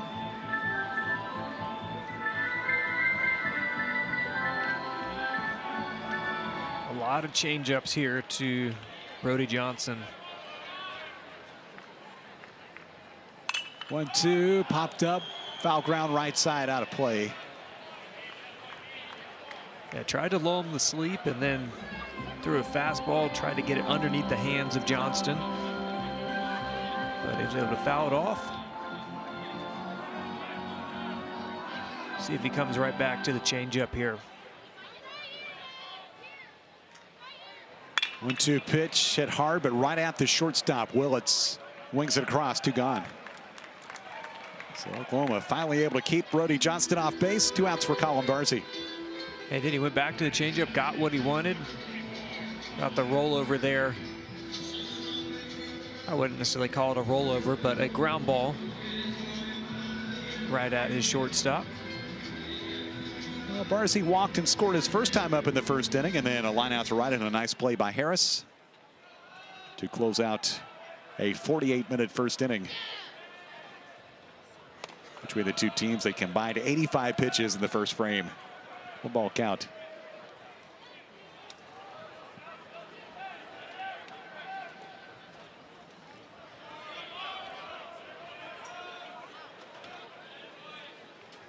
Angel Campos.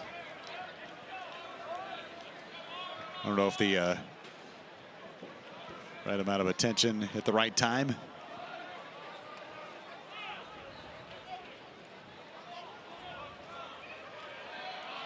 Well, they're going to charge a ball to Collier.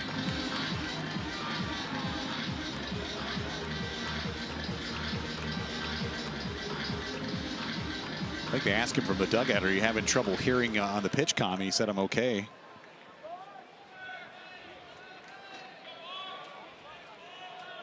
Two-0 to Barzy. Delivers a strike. You know, Kevin, I was just thinking, I mean, we saw assistant coach Todd Butler get tossed. If you're going to get tossed early, right? Huh? You know, think of all the time you got. I mean, a game like this, you might have hours. 2-1, Barzy fights it off 2-2. I feel like as a college baseball coach, you don't have a lot of time to yourself. Yeah, well, you may get some quality time. Get some quality time in the bus. No distractions. Head over. Walk over to Satco, get some dinner. 2-2, Barzy out on strikes, and Vanderbilt done in the third. For the first time, Oklahoma turns in a 3-up, 3-down inning. Commodores leading the Sooners 9-5 after 3.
Fourth inning, Hawkins Field, a beautiful night here in Nashville. A lot of offense. Most of the runs were in the first. And we'll get a first home appearance for freshman lefty Aiden Stillman. He is from Winter Park, Florida, and they've been really excited about this young man. Made his debut last weekend. That was a start in Game 3 against Texas A&M. Pitched 2/3 of an inning. Gave up a couple runs through 30 pitches. The guy's a top 5 prospect in the country. Top lefty out of the state of Florida. I'm excited to see this dude and see maybe what he learned from Game 1 to Game 2. Oh yeah, I mean that's a heck of a position to put him in. Hey, you've never pitched here at Vandy. Why don't you go start in College Station? And yeah, that's a tough spot. But this is a very, very, very talented kid, very highly touted out of high school, and very much a needed left-handed arm in this staff. So very excited to have him back. Did not pitch much, didn't pitch at all in the fall, was coming back from an injury, and talked to Scott Brown at the beginning of the year about him, and he's like, yeah, he's coming along. We're just kind of waiting on making sure he's fully ready to come back, and he's ready to come back, and they definitely need him. 9-1-2 coming up for the Sooners here in the fourth. It'll be Kyle Branch followed by Jason Walk and Jackson Willits.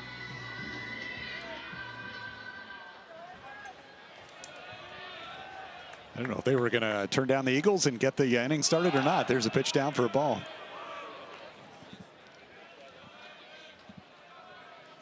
Branch has strike out his first time up against Brandon Cyber, who had a tough first inning, but then turned in 2 clean innings, or 2 scoreless innings, I should say, after that. 5 strikeouts.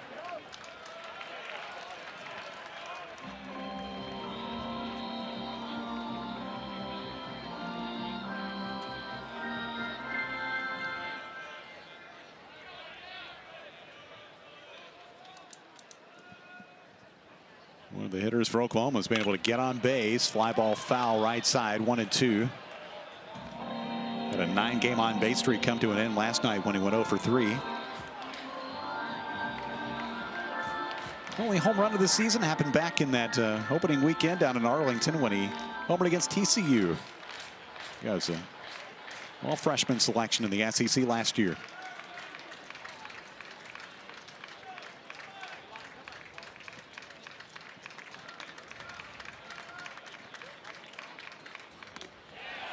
Stillman gets a strikeout.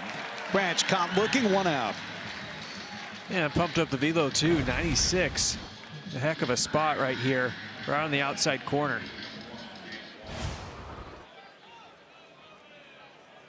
Back to the top for Jason Walk, 1 for 2. Single one scored in the first and a strikeout in the second. It's the right-hander Cyber.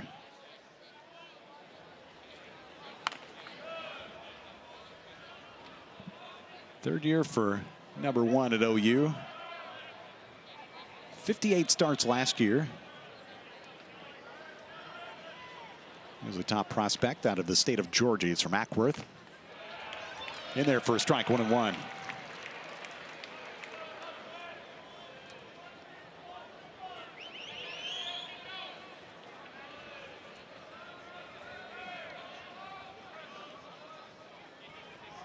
Break even from Stillman, but right back to the mound. Stillman got to it quickly in the dirt, but Maldonado can't hang on. Walk, a 1-out base runner.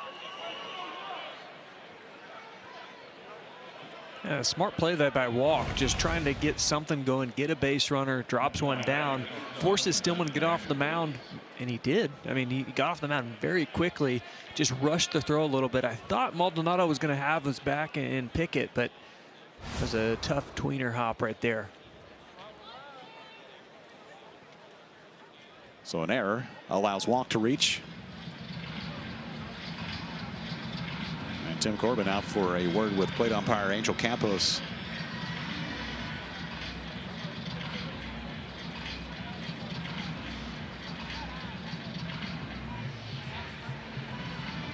Yeah, I wonder if they're talking about the walk when he was running to first. Let's see what we see right here.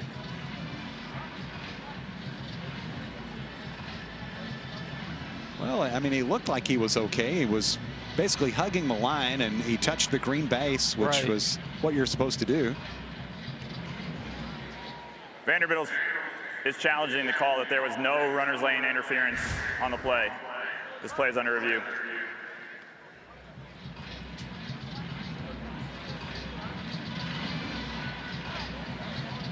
So Vanderbilt asked for the challenge with 1 out here in the fourth.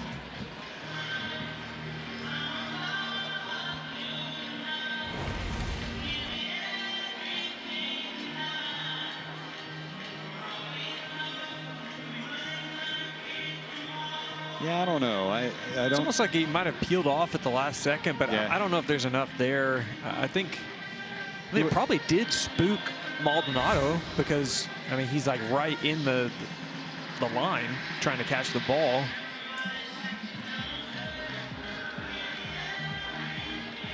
He was right on the foul line for most of the way down there and then went a little bit to the right to catch the green base.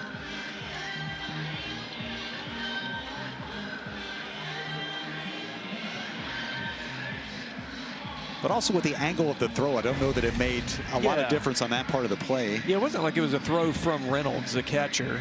It was, it seems like there was enough of an angle from more out into the infield.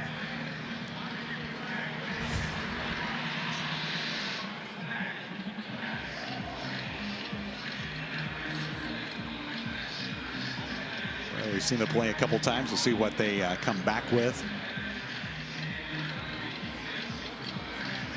The review being done in Birmingham. We'll relay the info to our umpiring crew. So the initial announcement by Brian DeBrouwer.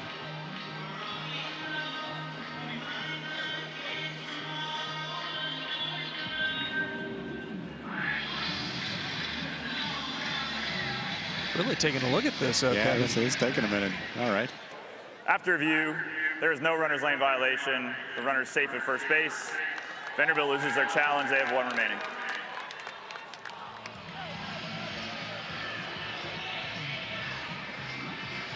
No more timeouts, Kevin. All right.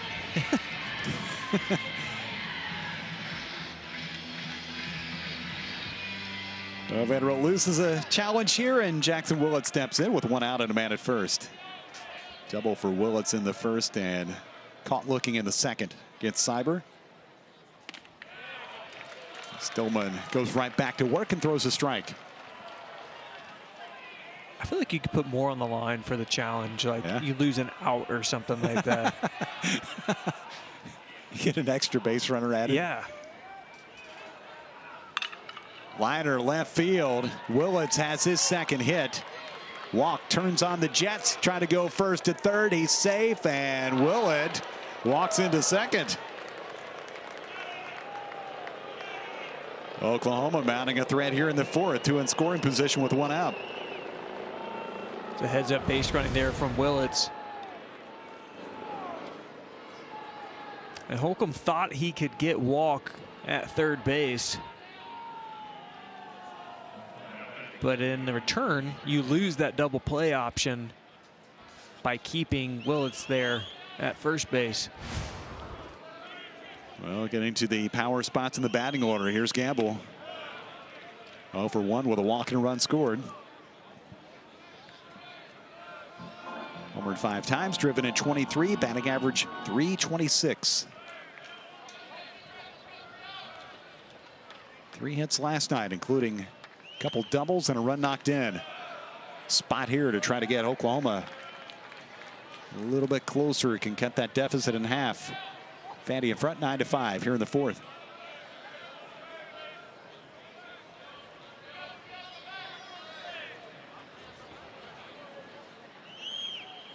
.2-0 popped a mile high left side of the infield. Brody Johnston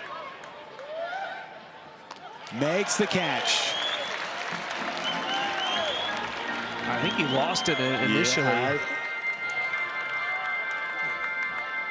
I was with you, Andrew. I thought he might have lost it too, and it almost looked like he was trying to flip down the shades or something there for a second. Let's see. I think he was potentially trying to throw his hat off, because I think he lost it, and then it came back into vision, and it was like almost behind him. That was a big league pop-up. That had some hang time to it. Yeah, I think that's what he was doing. He was trying to flip his hat back a little bit to get a better look at it. So now with 2 outs, that was a huge out.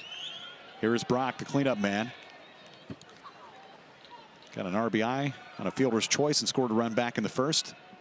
0 for 2, it should say.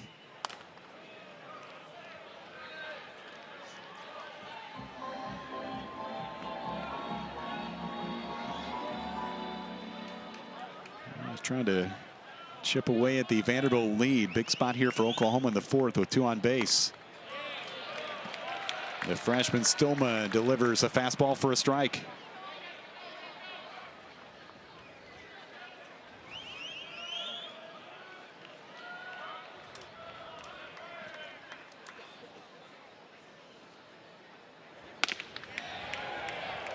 He is popping that mid. That's inside for a ball. 95 from the lefty. He's got a good slider, good changeup as well, but he has really been relying on that fastball here this inning. 3-1 is ball 4. Maybe not the worst outcome at that at bat with Brock up. But you do load the bases for Camden Johnson, who's left the yard once already tonight.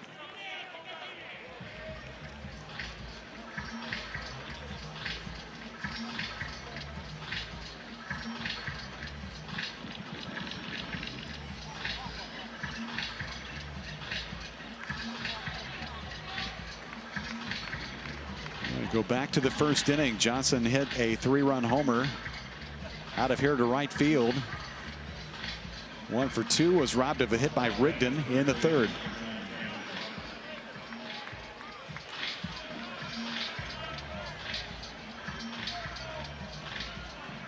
Home run for Johnson in the first was his second of SEC play to go with one. He hit against LSU. The tying run at the plate. A 9-5 game here in the fourth. Bases loaded. Stillman delivers a strike.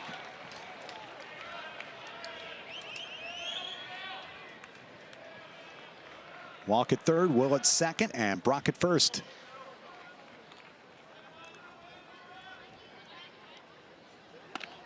Big swing, 0-2. Stillman just coming right at him with the fastball. See if he just sticks with it.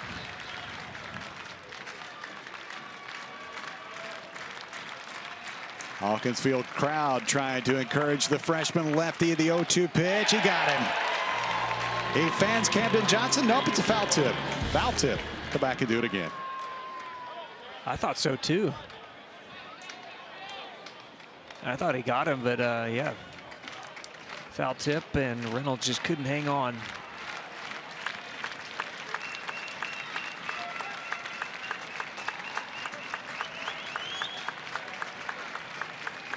Oh, 2 pitch. Once again, reaches out and sends it out of play. Yeah, tried to elevate the fastball again, or he did elevate the fastball again, and Johnson able to spoil it.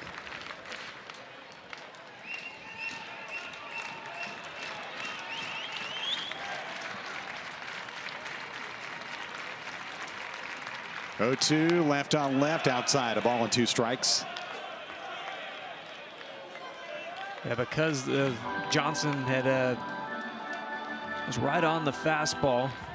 Had to switch up the pitches, went with the slider. Away. We'll see if he comes back to the fastball here. 1-2. Well, went back again. Trying to get him to chase on that slider away.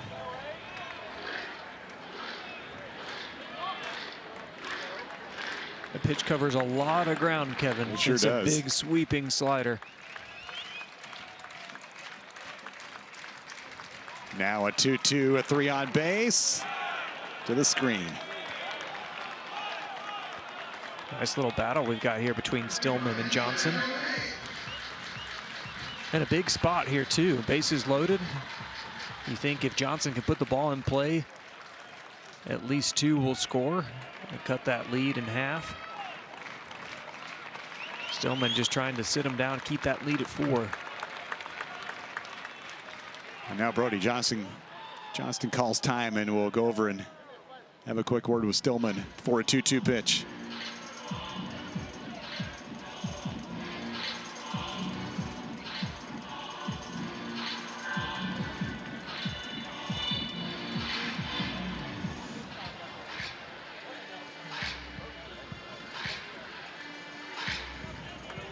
Also get a new supply of baseballs.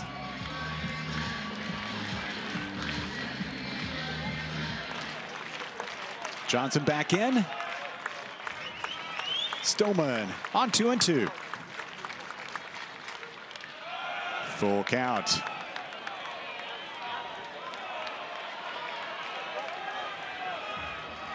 Pitch number 9 of the AB on the way. This will be a payoff pitch with the bases loaded.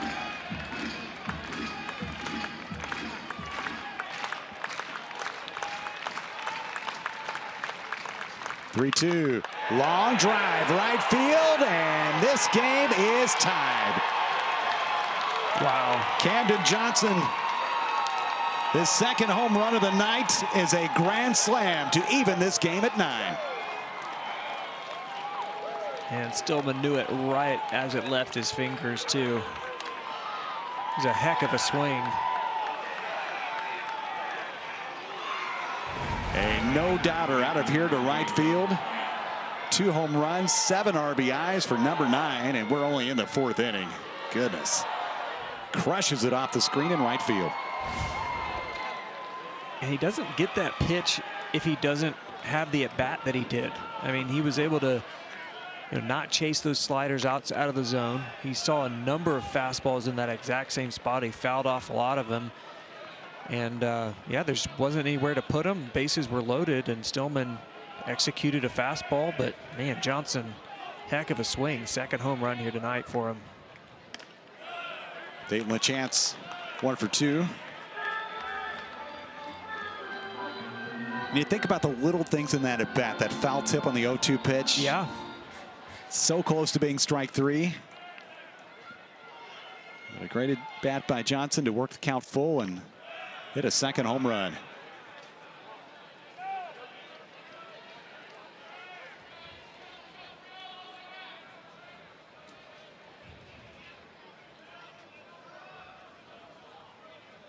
Well, that dude's having a heck of a night. And a 4-pitch walk to LaChance. Hassan Harris will be the 8th man to bat in the Oklahoma 4th.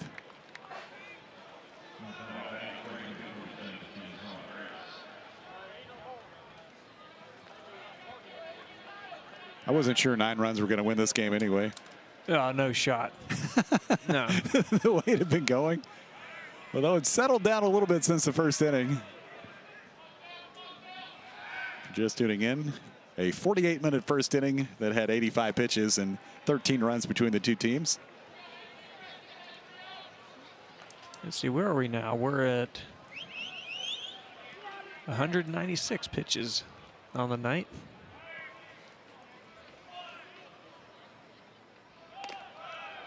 Harris shows bunt. Doubled and scored in the first, a walk in the third.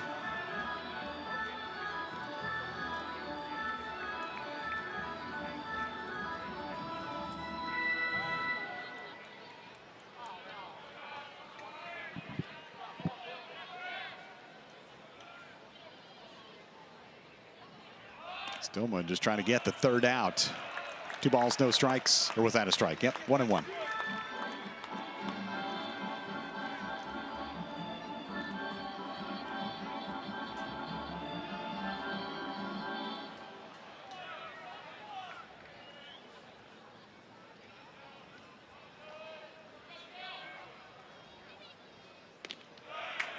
Two balls, 1 strike, the count to Harris. If he can reach, Drew Dickerson would be the 9th man to bat here in the 4th.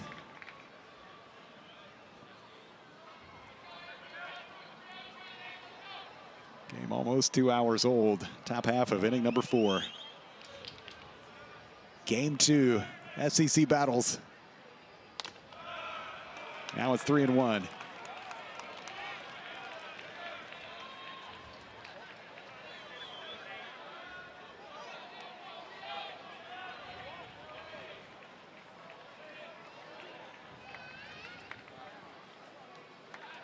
This has the feel of Game 3 of the Vanderbilt-Tennessee series going back a couple weeks ago. I was going to say, this has the feel of like some of those early games we did back in like 2015, 2016. There were no pitch clocks, nothing. Just we were running, and a 4-hour game was pretty normal. No pitch clock, no run rule. Strike 2 to run the count full to Harris.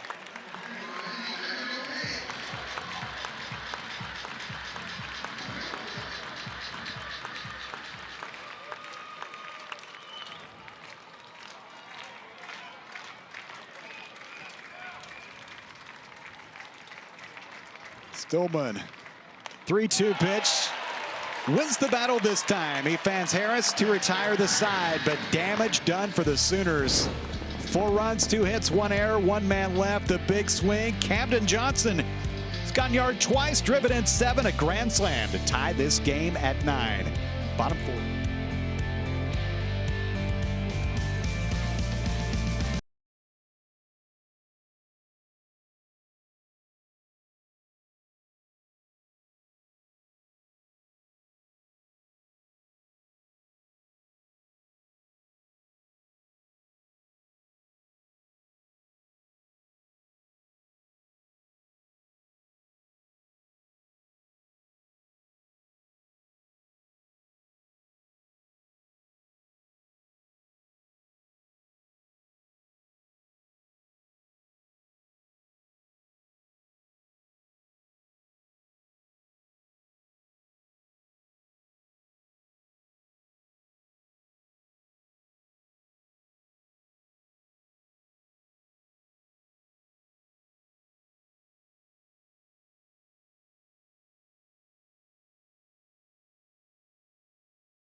Oklahoma tied the game on a Camden Johnson grand slam, and Andrew, nobody was more excited than Trent Collier, the left-hander. You see him there, number 39, getting fired up. Yeah, think about it. You're pitching in a game, you're down by 4. A guy hits a grand slam, ties it up. You're able to go back out. It's basically like a new game. So yeah, Collier pumped for his teammate Johnson. Racking up the RBIs tonight. Yeah, he's got 7 already, and gives him 28 on the season, so a 4th of his season's RBIs in this game. Here's Braden Holcomb to start the Vanderbilt 4th. Vandy sent 12 men to the plate, scored 8 runs in the first on only 2 hits. Big swing by Holcomb comes up empty, 0-2. Commodores won 10-5 last night.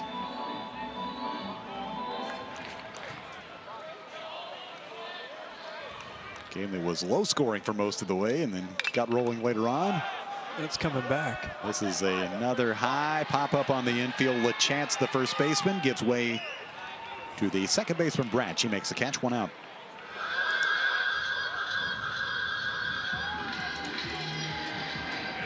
Morgan Johnstone, 0 for 1, walked, brought in a run, scored a run back in the first. Vandy had 7 and 6 in SEC play. Oklahoma 6, trying to get a 6th win, coming in at 5 and 8.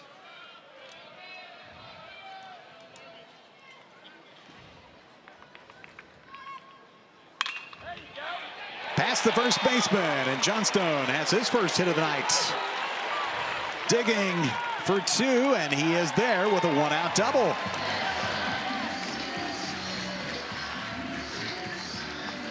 That ball was absolutely scorched. LaChance didn't even have time to get the glove down.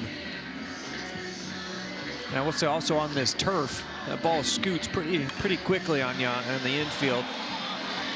Johnstone easily legging out the double. I thought he was going to potentially go for 3, but Harris, the right fielder, got to that pretty quickly.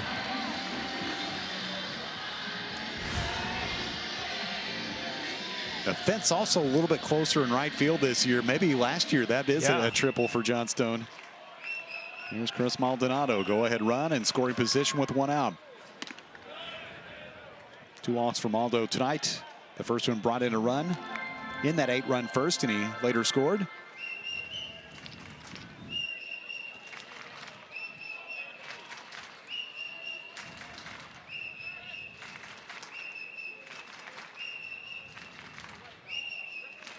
Check of the runner, 1-strike pitch, big swing, 0-2.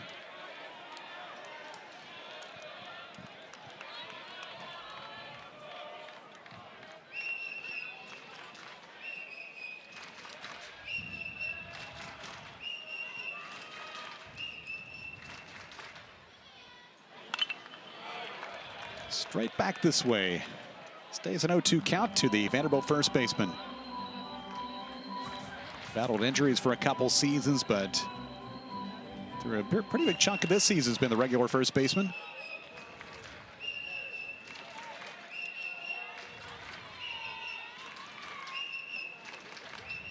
One out, another 0-2 pitch toward right field and deep. Harris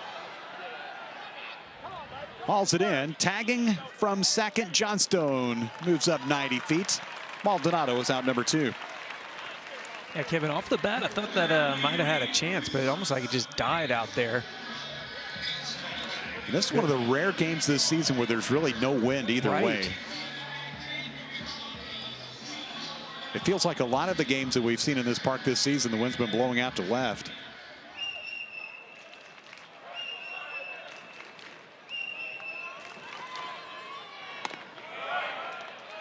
Riker Waite has brought in 2 runs, was hit by a pitch in the first and a single in the second.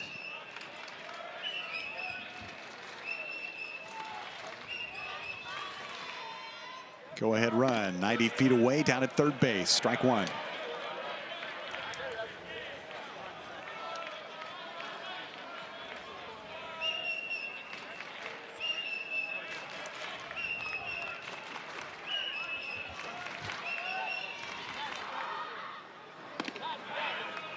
Break-even pitch, taken for a strike. Collier trying to strand that runner. Keep it a tie game here in the 4th. Wait, the switch hitter batting right against the left-hander. The 1-2. Big swing, didn't get it. That's all for Vanderbilt in the 4th. A double and a runner stranded at third. Big strikeout for Collier. Tied at 9 as we go to the 5th.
We have seen some fireworks here at Hawkins Field. We've only played 4 innings. Teams combining for 13 runs in the first. Oklahoma tying the game on a 4th inning grand slam by Camden Johnson. And the 3rd pitcher used tonight by Tim Corbin and company is right-hander and sophomore Nate Taylor, the transfer from Georgia. Will come on to pitch the 5th. We saw Brennan Cyber and Aiden Stillman on the mound. Appearance number 10 for Taylor. Guy who did not have lots of opportunities last season in Athens. He made 9 appearances for the Bulldogs last year, but he's already surpassed that this season here in the black and gold, and threw an inning against Eastern Kentucky in the midweek game. 1 hit, 1 walk. We're going 1 1/3 against Texas A&M in game 3 of the series down at College Station last weekend when Vanderbilt played 3 games in 2 days. It was a Friday doubleheader due to some weather. Bottom of the batting order for Oklahoma due up here in the 5th. It'll be Dickerson and Branch, hitters 8 and 9. The back to the top for Jason Walk. And Taylor's a good-looking right-hander in this pen. A good fastball, can ride it up there, mid-90s. Kind of a slurvy, slider, got a cutter, changeup. Really just comes at you. Very competitive. I think coming out of the transfer portal, I think that's something that they really liked in him, is just he's going to get out there and he's going to compete.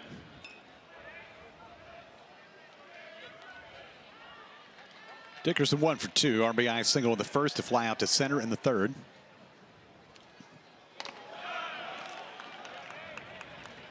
Taylor delivers high for a ball.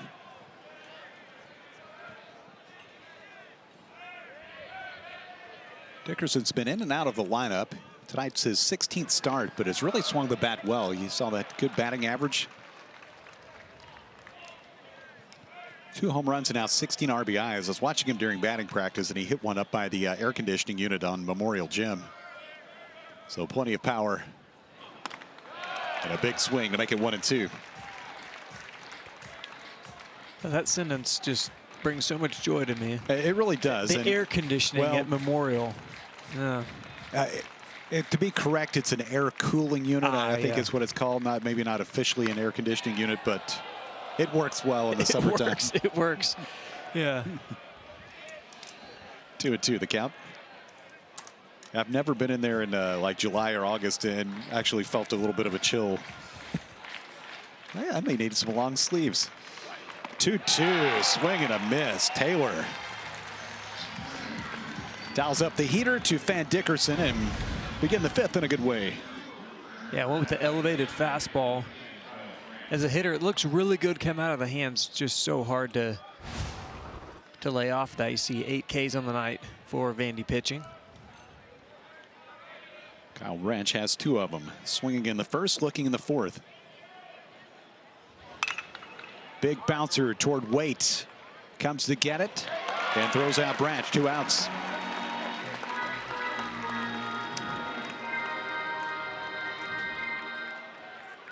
Well, a 4th appearance at the plate for Jason Walk, who singled and scored in the 1st, strike out in the 2nd, reached on an error and came in to score in the grand slam in the 4th.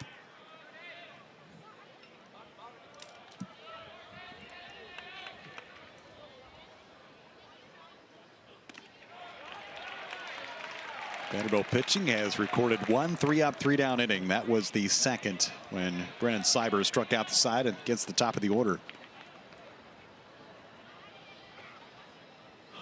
Strike pitch inside.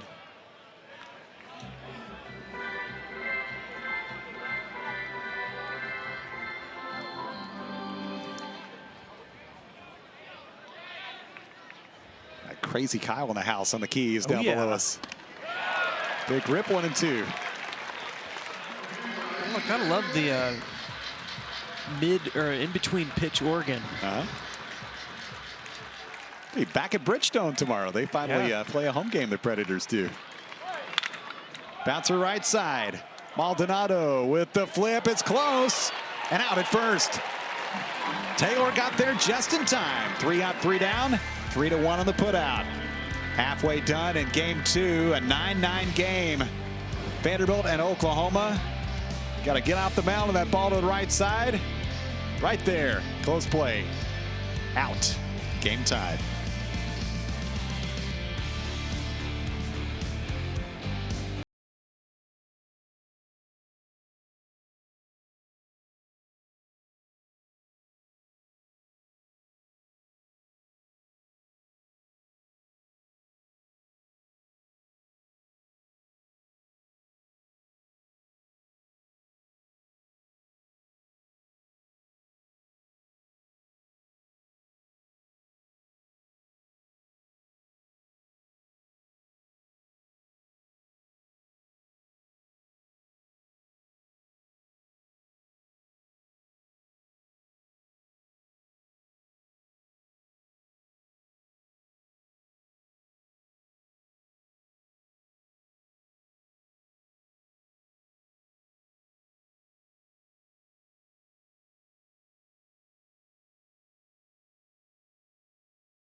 The Music City. Whole lot happening in Nashville, Tennessee, home of Vanderbilt University, a couple miles away from downtown. Look at the Cumberland River there in that last shot. Hawkins Field is where we are on a beautiful Friday night. I mean, it is perfect. Out here checking out some baseball. It's been a wild game. Oklahoma visiting Vanderbilt for the first time since the 70s. 9-9 game as we go to the bottom half of the 5th. I'm sure for Oklahoma fans, Nashville a little bit different than 1978, I believe. Visiting this time, it's a little different. A little different from 2018 or 2008. 8-9-1 for the Vandy boys against left-hander Trent Collier has done a good job.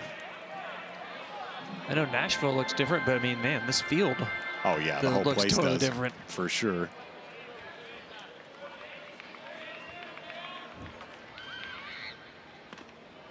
Swing and a miss by Reynolds, who was hit by a pitch to bring in a run in the first when Vandy put up 8.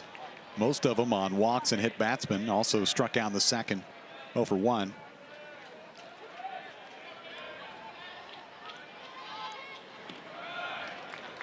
Pitch in the dirt. This guy right here, he plays catcher like a guy who's been doing it for a long time. Yeah, I don't think we've given him enough credit. You have Colin Barzy, who comes in as the starting catcher. Colin Barzy goes down with an injury, and to have a guy that is a freshman to insert himself in there and handle the pitchers the way that he has, he's done a heck of a job all year. But goes down on strikes here is a nice little change up here by Collier. Strikeout victim number 7 of the night, and 6 recorded by Collier. Here's Rustin Rigdon. Brought in 2 with a base hit in the first and scored a run. Strikeout in the second, 1 for 2. Pushes that butt right side. Collier got off the mound and delivers to first. Oh. Did he hold the base? Out is the call. LaChance had to stretch out to get a throw that was a little bit wide, and let's take another look. Yeah, did LaChance keep that foot on the base? I don't know. I think they are going to look at it. Vanderbilt is challenging the call.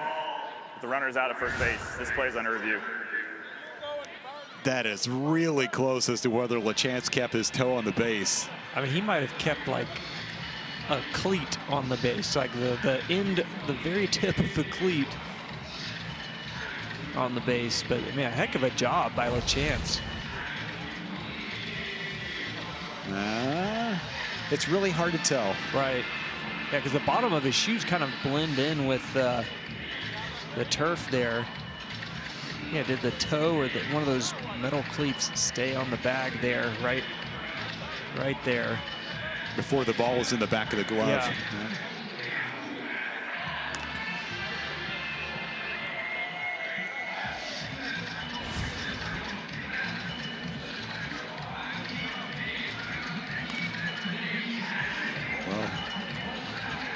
See what the verdict is. After a video review, the runner is out. Vanderbilt loses their challenge. They have none remaining. They may request a crew chief review beginning in the 8th inning.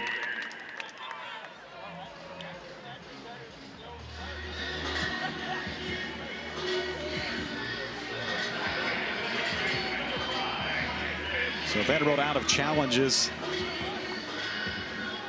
Gave it a look on that play at first base. Back to the top for Mike Mancini. 0 for 2, walked and scored a run in the first.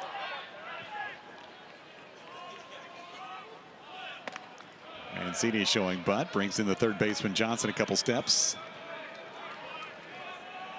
A big night last night. He hit 2 home runs, including a 3-run shot that gave Vanderbilt the breathing room it needed in the 8th inning. Inside 2-0.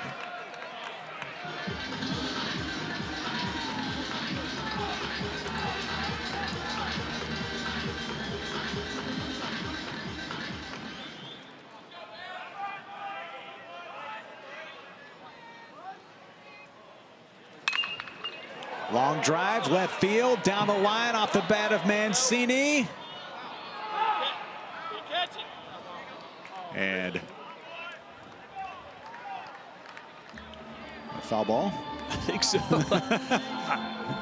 I thought at first that Gamble might have caught the ball, but... and then I thought it bounced fair. Yeah, it's a really tough angle down there.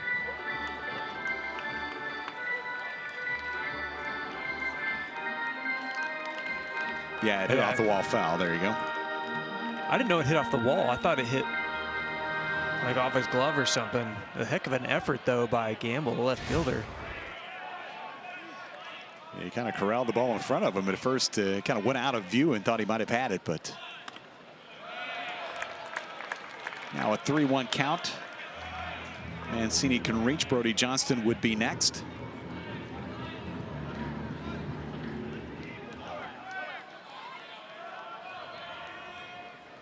Mancini, plenty of power the other way. 3-1. Full count.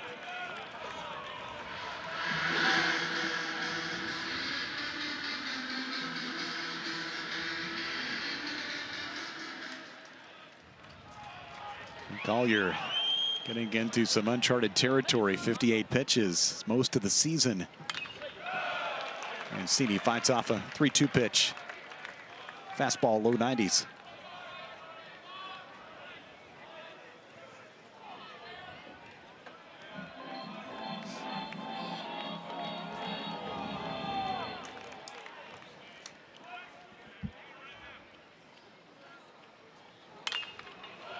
Look at a little battle here with Mancini fighting off another 3-2 pitch. Pitch count right at 60 for Collier. He's really done a good job out of the bullpen for Oklahoma. Yeah, for a pin that's been really struggling tonight, finding the zone, Collier has just locked it in. Misses on the third payoff pitch. It's ball 4. Mancini draws a walk with 2 outs. That's a heck of an at-bat by Mancini. Collier was just throwing strike after strike, but Mancini just kept fouling it off and eventually wore him down and didn't have another strike to throw. Mancini closing in on 30 walks in the season. That was his 29th to go with 1 he had back in the first inning.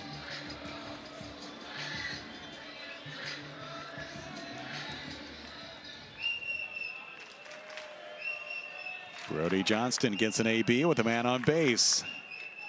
Watkins scored in the first, and later that same inning, a 2 RBI single.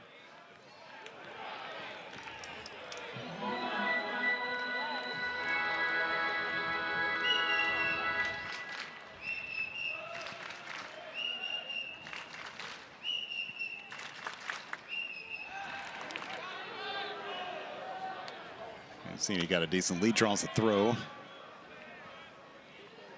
Only stolen bases for Vanderbilt tonight were Mancini and Johnston on a double steal all the way back in the first inning.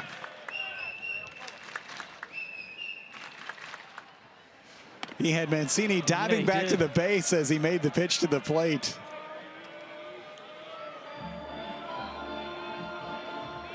Mike's buddies are probably going to tease him about that one. 100%.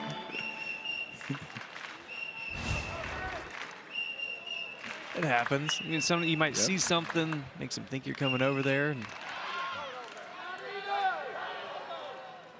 if a lefty has a good move, that's hard to read. yeah.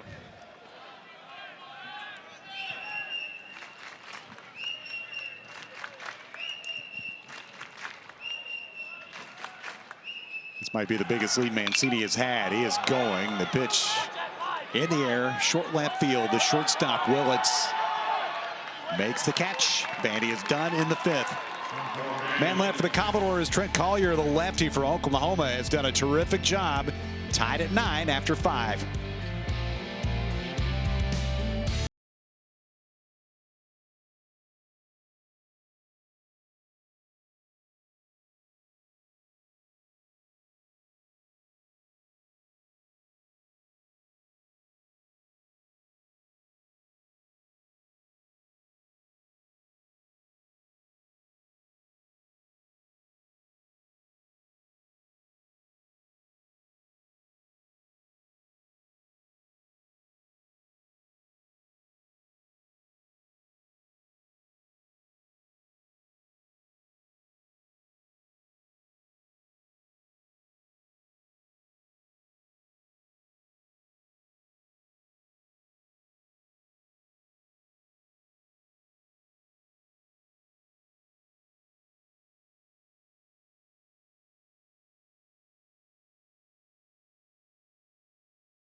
9 apiece, Vanderbilt and Oklahoma here in game 2. Commodores took the opener last night 10-5. High scoring here in this second game. See, Camden Johnson has been the star for OU tonight. A 3-run homer in the first and a game-tying grand slam in the fourth. Driving in 7 up there 9. 8th spot for the Commodores in the first, most of it on walks and hit batsmen. 2, 3, and 4 due up for the Sooners, and frame number 6 against Nate Taylor. Looked good in the 5th. Got him 3 up, 3 down for only the second time tonight. Here is Jackson Willis to start it off. 2 hits and 3 times up, scored a run.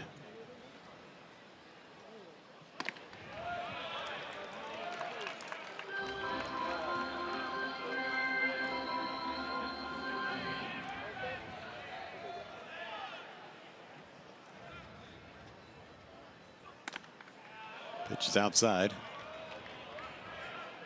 You can hear Nate Taylor as he delivers the ball. He is putting everything into all these pitches. Yeah, there's a little extra behind it. 2-1. Right field on a line. Over to make the play, Johnstone. Willis is out number 1. Well, if he got it off the end of the bat, I thought it might be a little deeper than that, but no trouble for Johnstone. Yeah, I think it wasn't right on the sweet spot, a little bit off the end of the bat. 0 for 2 night for Gamble. Go with a walk and a run scored in the first. He was on base for the first of the home runs by Johnson.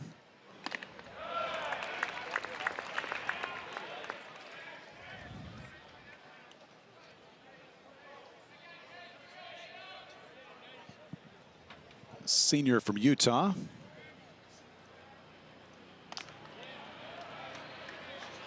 One and one the count. 3 hits last night, 2 doubles. So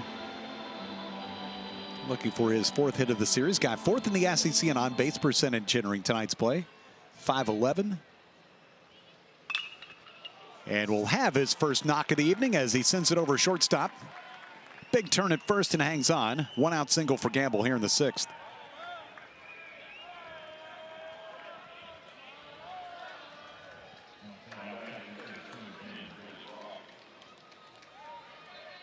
Brendan Brock, the Oklahoma catcher.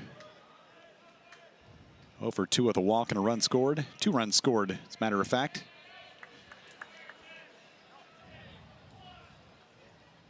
Reached on an RBI in the first inning that brought in a run.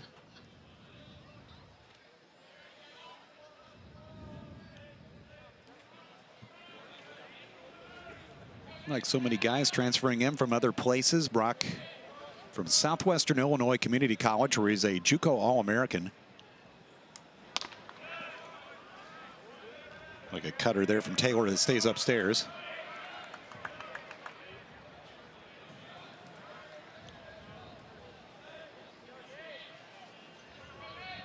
Leading the team in a bunch of different categories. Been really good for Oklahoma. Another throw over.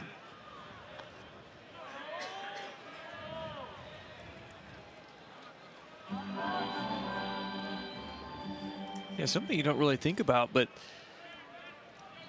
with the transfer portal, it kind of makes the mid-majors, the junior college route. I mean, so many guys coming out of high school would maybe go to junior college for a couple years and then transfer in. Now, guys are going to some of the smaller, like mid-major schools and then transferring in. And so I would imagine there's a little bit of a harder recruiting for some of the junior college teams out there, losing some of those recruits to some of the mid-major teams.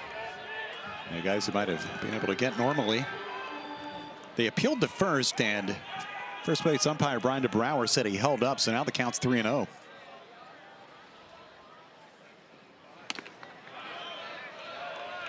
Taylor finds a plate for a strike, 3-1.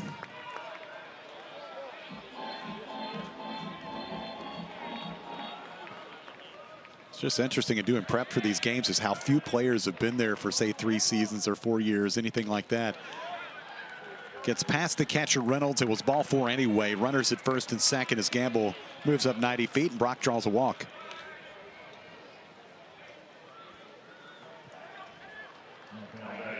Well, here's that man again for Oklahoma. Camden Johnson, he is 2 for 3 with 2 home runs and 7 RBIs.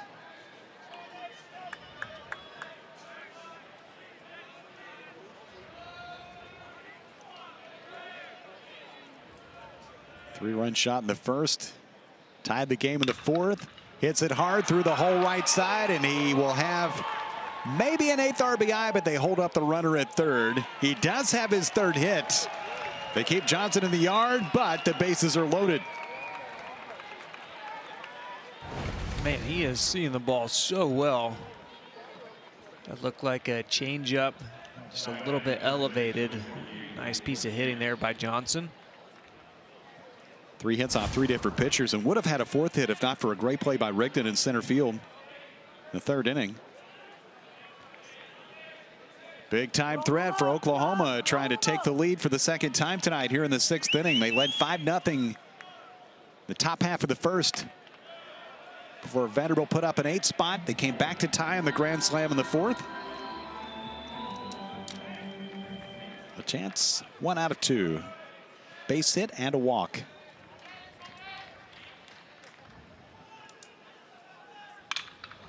Longwood right field, down the line. Does Oklahoma have their 2nd grand slam? Yes, they do. LaChance, his 2nd home run of the series, his 2nd of the season. Grand slam number 2 gives the Sooners the lead. It was a heck of a swing there, Kevin. And I don't think that was a huge, or I don't think that was a terrible pitch. It was a little bit off the plate.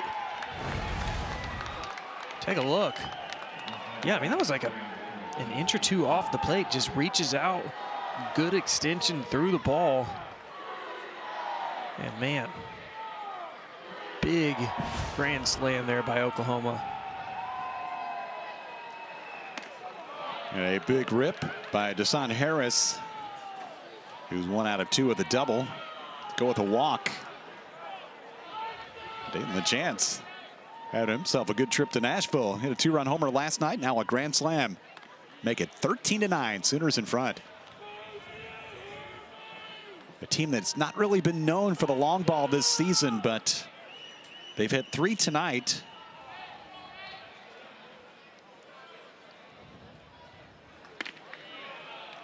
Breaking pitch for a strike, 1-2.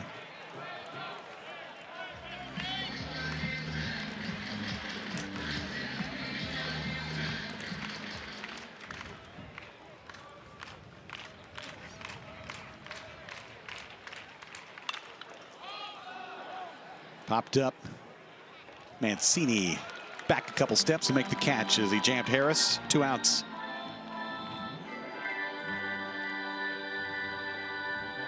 Drew Dickerson 1 for 3 with an RBI.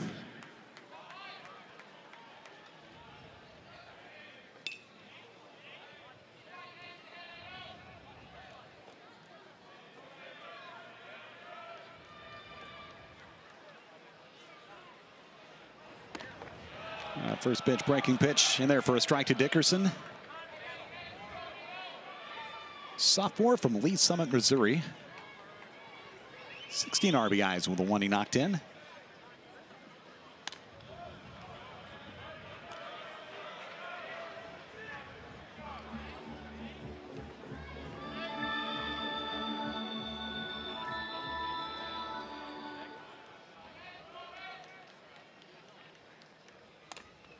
Tries a breaking ball, missed to make it 2-1.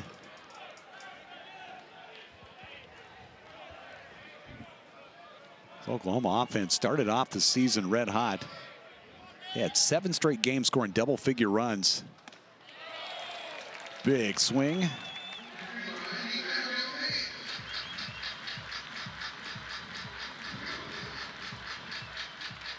They have hit double digits tonight. It's 13-9. Taylor trying to close it out, and he does. Swing and a miss. Vance Dickerson. Oklahoma, for the 2nd time tonight, they used the slam to put 4 on the board. This time, Dayton LaChance going oppo down the right field line. The slam makes it 13-9 Sooners.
might be watching replays of grand slams on their phone. Oklahoma fans being treated to some offense tonight at Hawkins Field. 13-9. The Sooners in front. A pair of grand slams. First Camden Johnson and then Dayton LaChance. That was in the 6th inning to push OU in front. This guy's been terrific on the mound. Trent Collier entered the game in the 2nd. Still out there as we start the 6th. Middle of the order. Barcy, Holcomb, and Johnstone for the Vandy boys. It's going to be a pinch hitter, actually, as we'll see Tommy Gooden come up.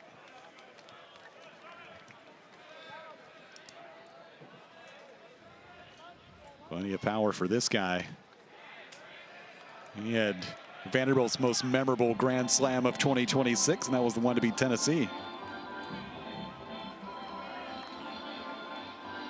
There's a lot of pop in that bat. Gooden.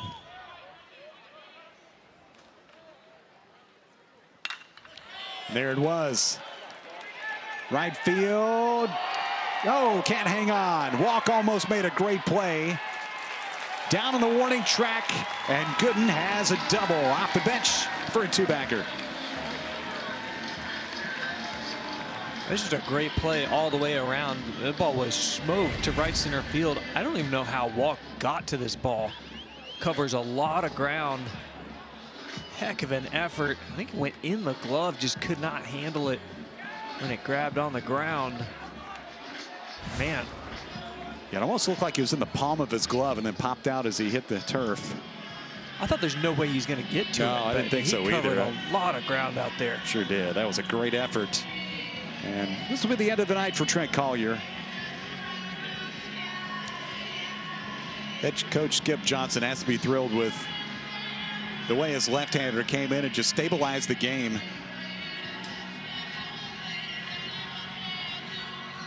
Nick Weslowski will come in from the Oklahoma bullpen. Tell you about him when we come back. 13-9 in the 6th.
Freshman right-hander Nick Weslowski is in for Oklahoma. 4th pitcher used tonight.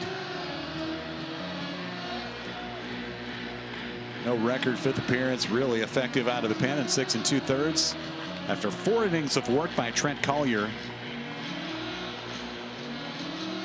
Good down at second base with a double is his responsibility, but to this point, 4 frames of 3-hit ball.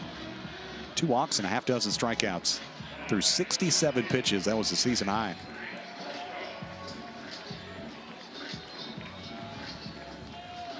Well, this guy can get you back within a couple with 1 swing. 0 for 2 for Braden Holcomb. A walk and a run scored.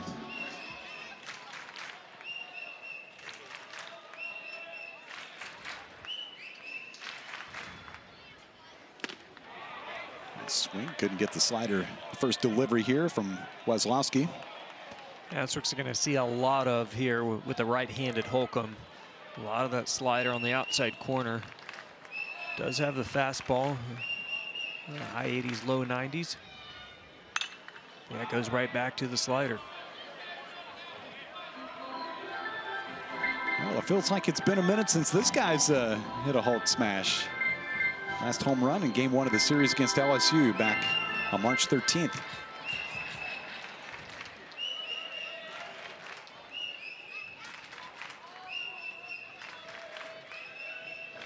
Gooden at second.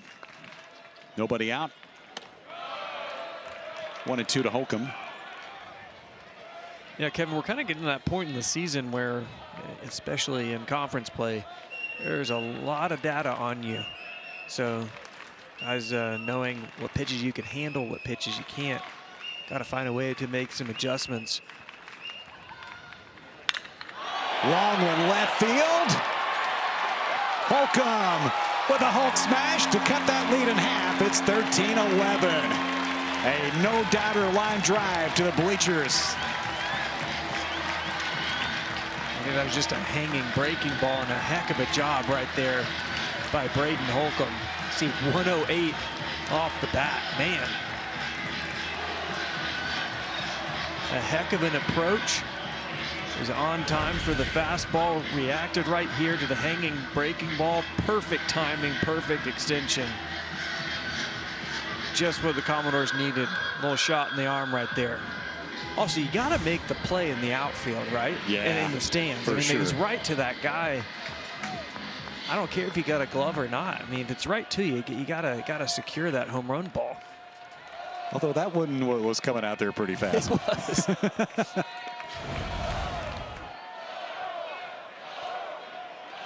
It was. Just wasn't a lot of communication. Yeah, I think that was the biggest thing.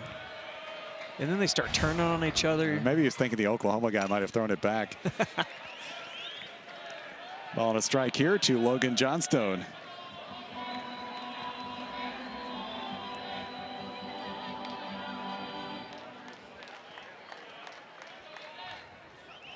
Second hit of the series for Holcomb. Does some damage. 24 runs combined. We only played 5.5 innings.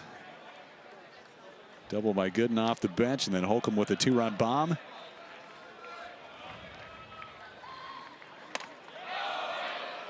Held up, a pitch up. 2-2.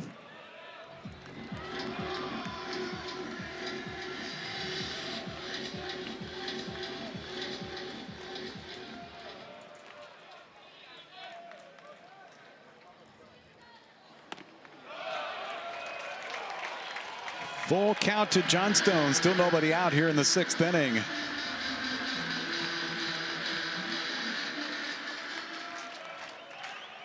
Double in his last at bat. Payoff. Launched center field. Pretty deep. Gonna stay in the yard. Walk. Gets to it. 1 out.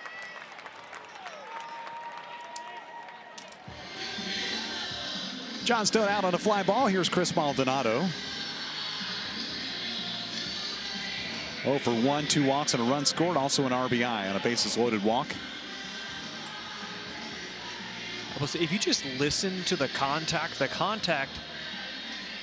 off of Collier was not nearly as solid and hard as what we've seen here in the bottom of the 6th. So Commodores definitely excited to get Collier out of the game there. The strike to Maldonado. Yeah, I think even if you hadn't been looking, if you heard the ball that Holcomb hit, you probably would have assumed it was a home run. For sure. And even that ball from Johnstone, very much barreled right there, just a little bit underneath it, but solid contact. Another solid hit, but right to the left field where Gamble comes in to make the catch. The line drive off the bat of Maldonado. 2 gone.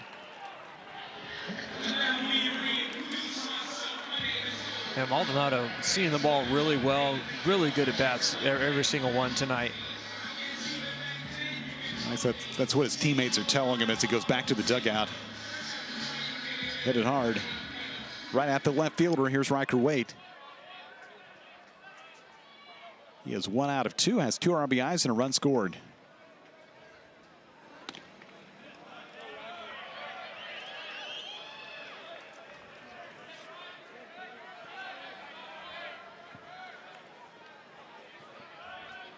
Batting average up over 300 for the Vanderbilt shortstop. His first year of playing full time. Right side scooped up by Branch at second.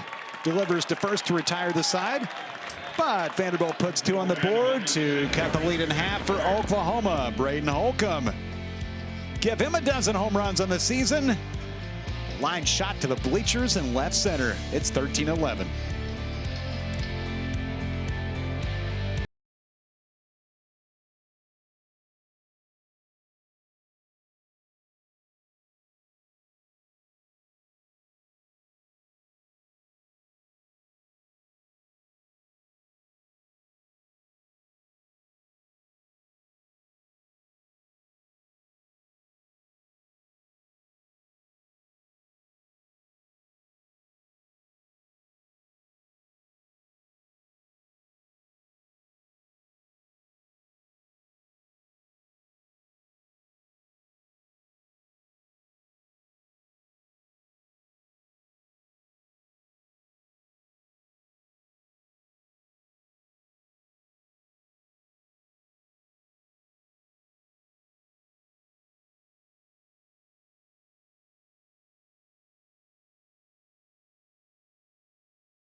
Braden Holcomb, 2-run homer, has Vanderbilt 2 runs closer, 13-11 as we go to the 7th. Here is the ball that Holcomb hit, and these were actually 2 Oklahoma fans. I thought the guy on the left at first might have been a Vandy fan, but neither made the catch. So close. And then taking a look, the fans across the aisle. Come on, you guys. Somebody's got to make a play. Yeah, there wasn't a lot of communication. Yeah, wasn't a lot of communication there. Try to get a souvenir from the trip to Nashville. Here's Luke Guth, junior from Franklin, PA. Parents number 15, been a reliable arm out of the Vanderbilt bullpen. Check out his season numbers. He'll face 9-1-2 in the batting order for the Sooners in the 7th. It's been a long game with a lot of offense. We started out with a 13-run first inning. Oklahoma with 2 grand slams in the 4th and again in the 6th. Off the bats of Camden Johnson and Dayton LaChance. Braden Holcomb with a 2-run homer for Vanderbilt in the bottom half of frame number 6. 13-11 here in game 2. Got one more to go tomorrow. Kyle Branch, the second baseman, to start it off, 0 for 3.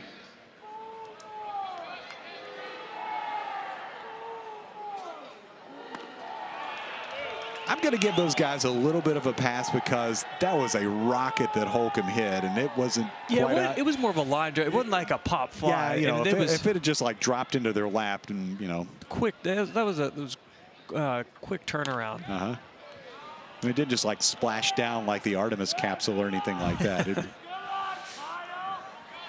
Yeah, they're still mad. Their buddies are wearing them out.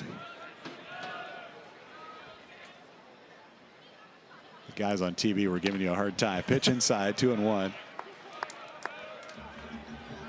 So the astronauts made it back safely? Apparently.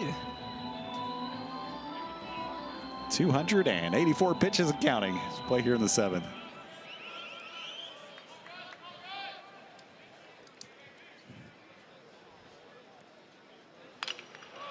Straight back. 2-2 to Branch.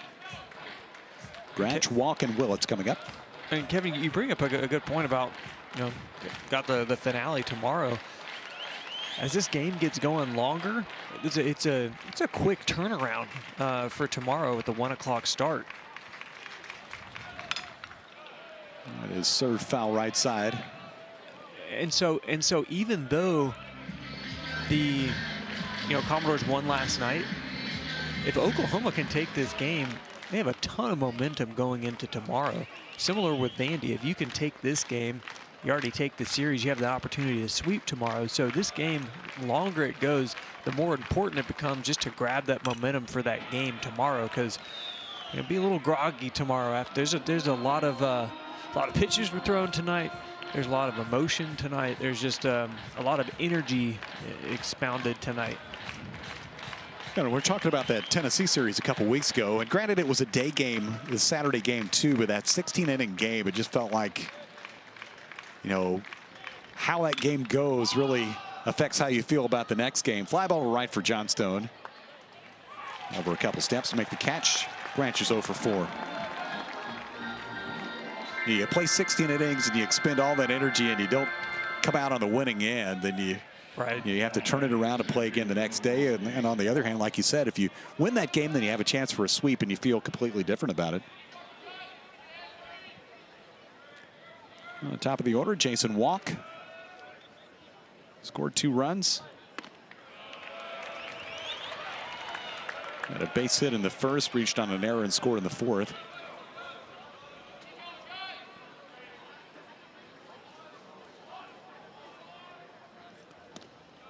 Guth misses down 1-1.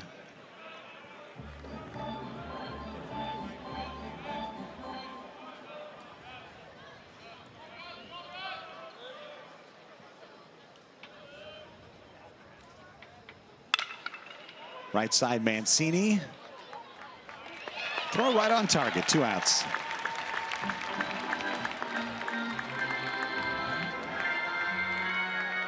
Commodores have been able to get Oklahoma in order twice tonight. The first time in the 2nd, the other time in the 5th. Jackson Willits is 2 out of 4 tonight. Double in the 1st, singled and scored in the 4th. He was on base for the first of the grand slams.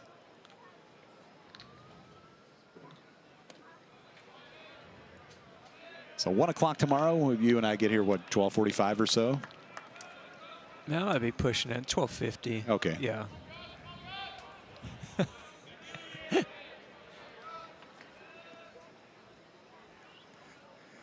One ball count, foul back, 1-1. We have to get our rest, you know? Yeah, we got to be well rested.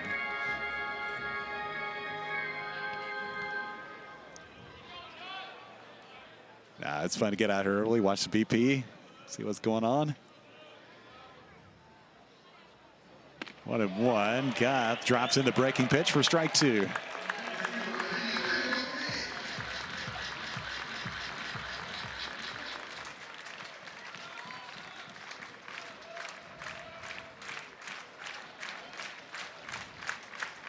See if Goff get 1-2-3.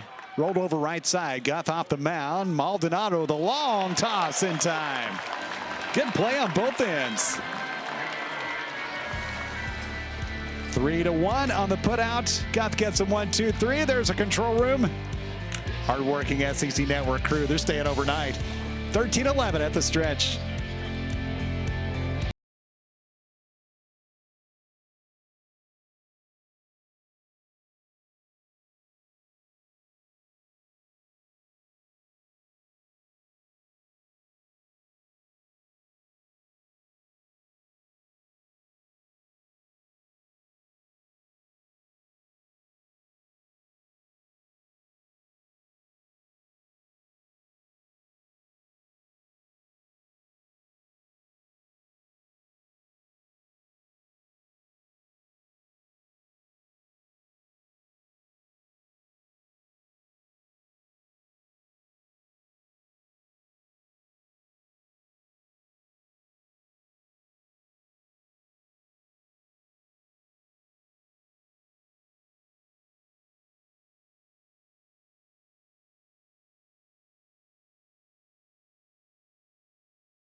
The stretch here in the Music City, Hawkins Field in Nashville. 13-11, Oklahoma in front here in game 2. Good time and a beautiful night for baseball. The right field crews had to move in because there aren't any bleachers in right field anymore. But they have had to move over to left field, I guess.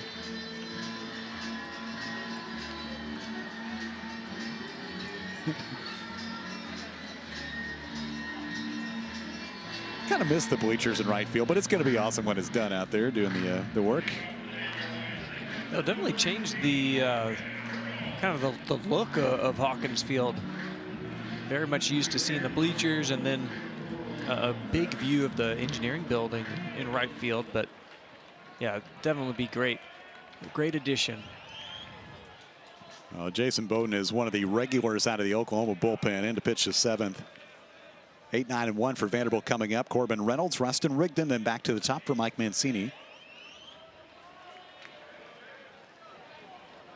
Pitched an inning, 1 earned run last night in game 1. This one over the mound to second base. Throw in time. Branch charging to make the play and retire Reynolds, 1 gone. That fastball just ran in on the hands of Reynolds. But a great job by Bowden. You see so many times a pitcher, there's a ball that just goes kind of up near, right above their head. They try to grab it, it bounces off, and the infielder behind him can't make a play. Just said, all right, I'm just going to let those guys make the play behind me, and that's exactly what happened.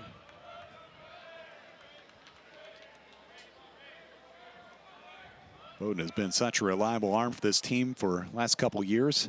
31 appearances in relief last year. That was the 2nd most in the SEC. He was really key in their regional win against North Carolina. So the fastball hit the mid-90s. Sweeper and a slider and a changeup, and out number 2 as he gets Rigdon. A heck of a spot, 96, right on the corner.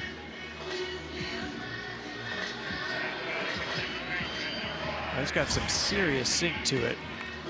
Kind of comes from that lower arm angle. With some good arm side run. Well, for tonight for Mike Mancini, does have 2 walks and a run scored, also a stolen base. Dude has been red hot in SEC play. That went off the catcher into the backstop, but it was a strike.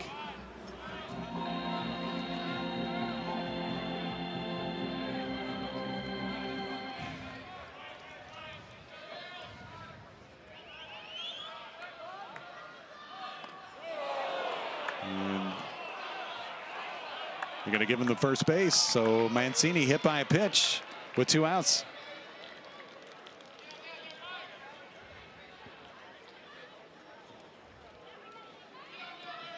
Oklahoma is challenging the call of hit by pitch. This play is under review.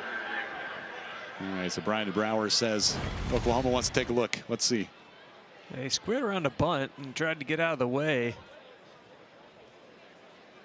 It looks like it might have gotten the knob of the bat.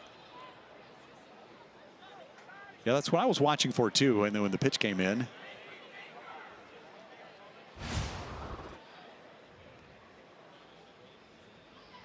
Chris Matarazzo, Vanderbilt's athletic trainer, speaking with Mancini.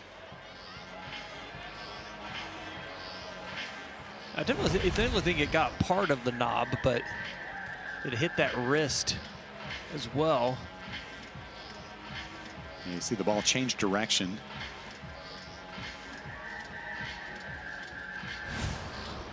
Yeah, it definitely hit him. I mean, like, it hit him or the bat. Like, it definitely made contact. But, yeah, that's the question. Was it just the knob of the bat? And in that case, it would just be a foul ball, or did it get a piece of his hand? Call on the field was a hit by pitch, so is there enough evidence to overturn it? Well, challenges have not been Vanderbilt's friend tonight. See what happens on this one. Requested by Oklahoma. Yeah, that's a pretty good view. I mean, that looks like it hit the knob pretty squarely. I think so too. Yeah, I think this may come back. That's the best view we've seen. Yeah, I'm with you. I think this may be a foul ball.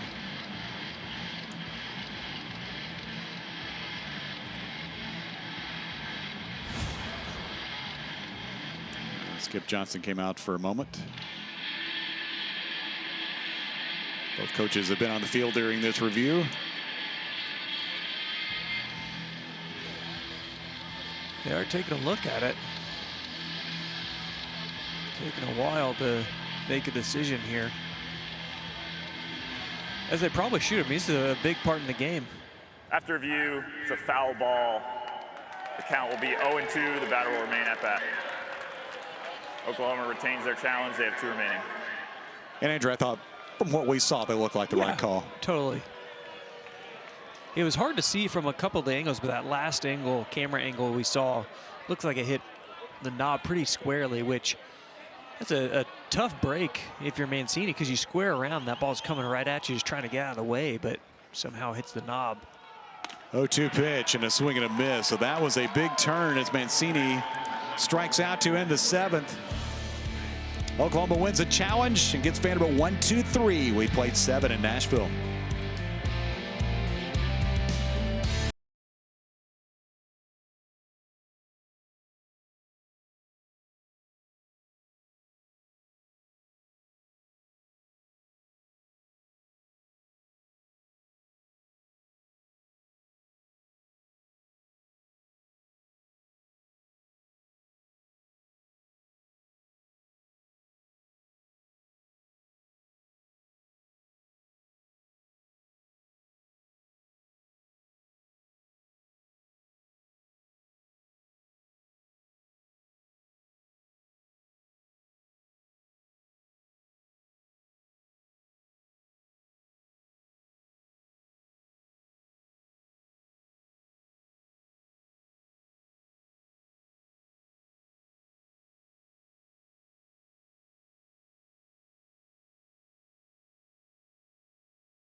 Two grand slams have been big for the Oklahoma Sooners tonight. They lead Vanderbilt 13-11 as we move to the 8th.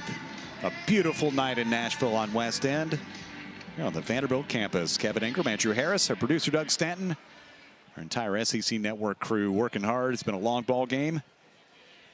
2 innings to play as we'll see the middle of the order coming up for OU in the 8th. It'll be Gamble and then Brock and then Johnson against Luke Guth. Second inning of work. Delivers a breaking pitch for a strike to start the 8th.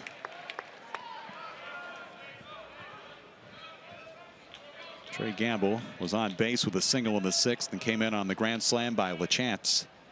Walked and scored back in the 1st. Also on a home run, and that was the first of 2 by Camden Johnson.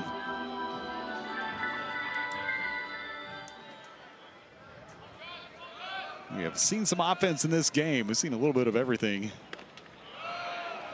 God, able to find the play for strike 2. Using the breaking pitch and throwing it for strikes.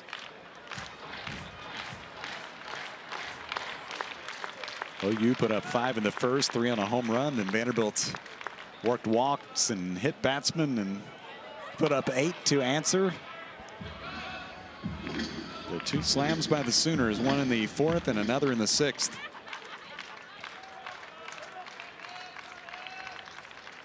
Two-two to Gamble.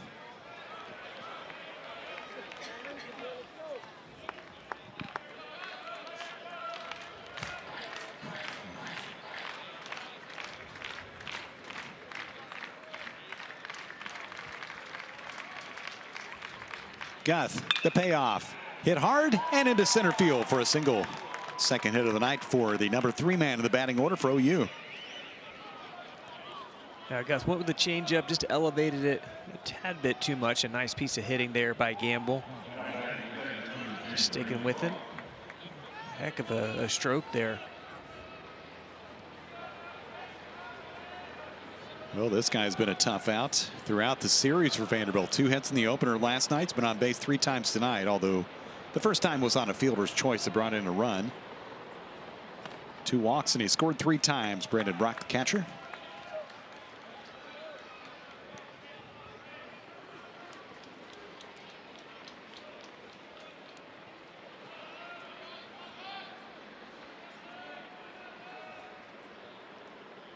Only 2 pitchers for the Commodores in game 1 last night. Guth is the 4th on the mound to go with Cyber and Stillman and Taylor for Tim Corbin's team in game 2.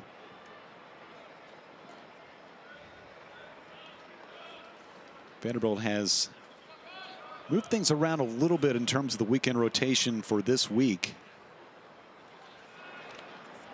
And we'll see Wyatt Neto get the start tomorrow. He has typically been the game 2 starter.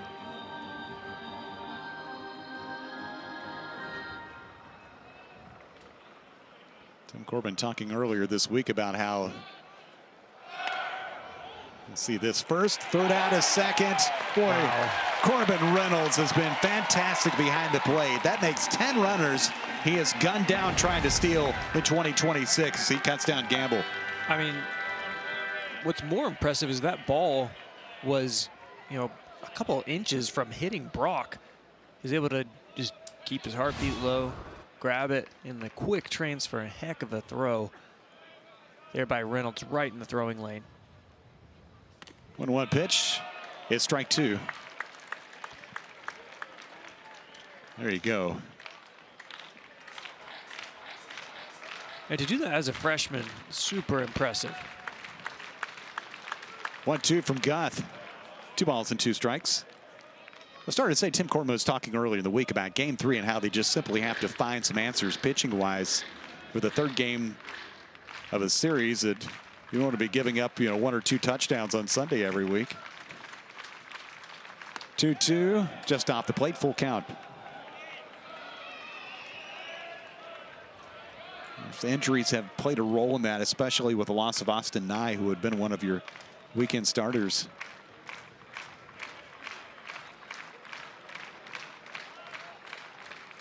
Guth, the payoff. Ball 4. So both batters he has faced here in the 8th have reached. It was Gamble with a single thrown out trying to steal, and now Brock with a walk. Camden Johnson, he's been the toughest down the Oklahoma batting order tonight. He has 3 hits, a 3-run homer, a grand slam, a single. And the only time Vanderbilt got him out was when Rustin Rigdon made a great play in the 3rd inning, where he would have 4 hits.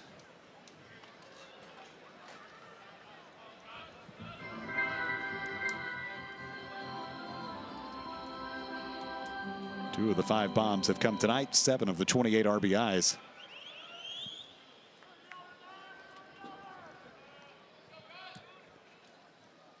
Decent lead at first for Brock. An Oklahoma team that has run a lot this season. Brock is 19 out of 20 in steal tries.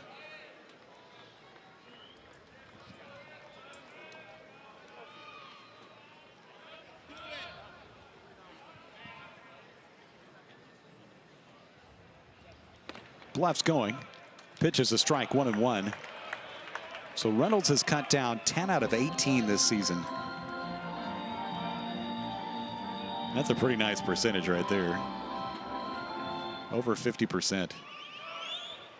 Yeah, doing a really good job of handling the pitchers, but also just handling the run game. And I've said it before, but you come in thinking you're going to take some, like, midweek games, give Barzy a rest, to going to, okay, I'm the guy. I'm catching pretty much every game.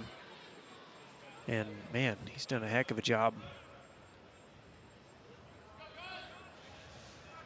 First-year player from Clarksville. Excellent behind the plate. Oklahoma in front by 2 here in the 8th.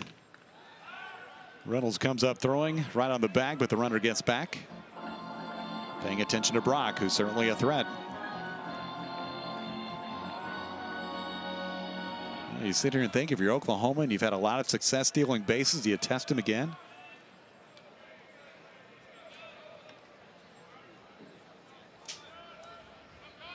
Not a huge lead for Brock at first. 2-1 pitch. Johnson couldn't hold up, and a pitch down and in. 2 balls and 2 strikes. And Brock is a guy that, he stole some bags now. So, I don't know. Probably going to get an off-speed pitch here. Might be a good opportunity. The 2-2. He's on the move. It's pulled foul.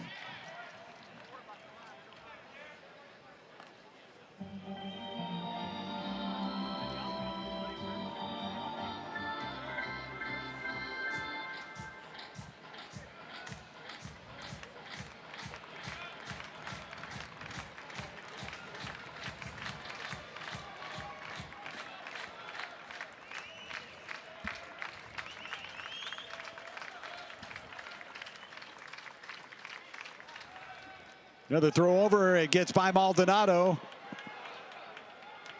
And safe at second. So a throwing error allows Brock to move up 90 feet. It doesn't need the stolen base there. Yeah, it just looked like the short hop there with Maldonado got right underneath the glove. Yeah, that's a huge run right there. Also, you take the double play out of play. Another 2-2 pitch with 1 out. Runner at second. Swing and a miss. They're able to retire Johnson. The strikeout completed. Brock is still at second base now with 2 outs.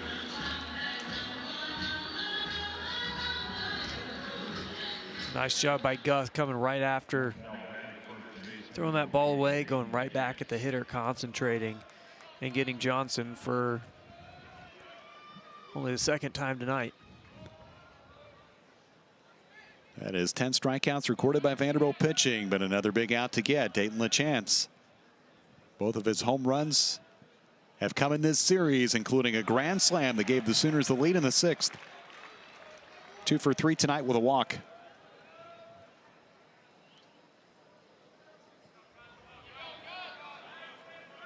Went the other way, just inside the foul pole, down the right field side. Toward Wade at shortstop. Over to first. Side retired, man stranded for the Sooners. Eighth inning in the Music City. It's still 13-11 Oklahoma.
(13-11) the count. Oklahoma leading Vanderbilt bottom of the eighth inning.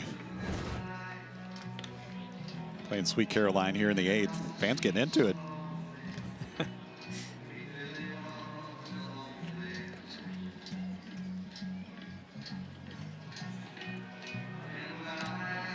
We have had some offense here. 24 combined runs, 18 hits. Only 6 hits for Vanderbilt, 11 runs, but a lot of them were in the first inning on walks and hit batsmen. Brody Johnston, Tommy Gooden, Braden Holcomb for the Commodores in the eighth.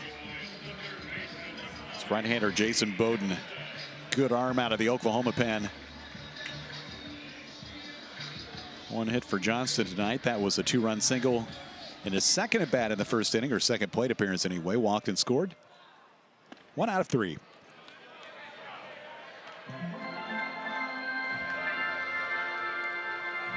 Two runs knocked in to give him 32. Great season for this dude. 364. 1 strike pitch. Bowden leans him away.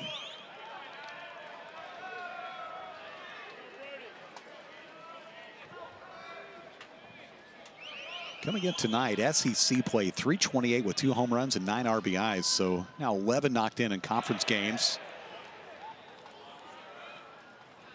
They appeal.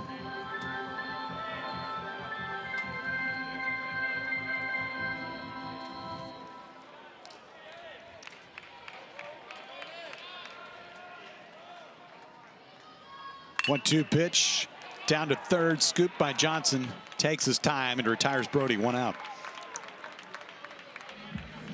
A big first out right there from Bowden. We come through the heart of the order here, and the Commodores dwindling down on their chances to get some more runs. So just trying to bear down here so they can push it to the ninth. But Commodores just need some base runners and need some big swings from guys like Gooden. Tommy Gooden pinch hit. Doubled in the sixth and came in on the 2-run homer by Braden Holcomb that cut a 13-9 deficit in half to make it 13-11.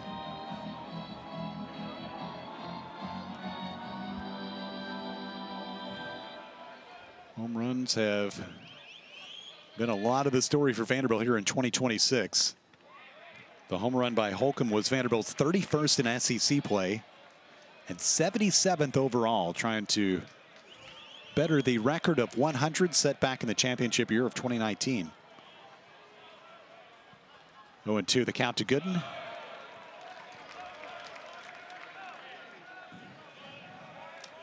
Yeah, it seems like that number is going to be beaten pretty handily. Yeah, you got to think they're going to cruise on past that one as Gooden sends this one foul.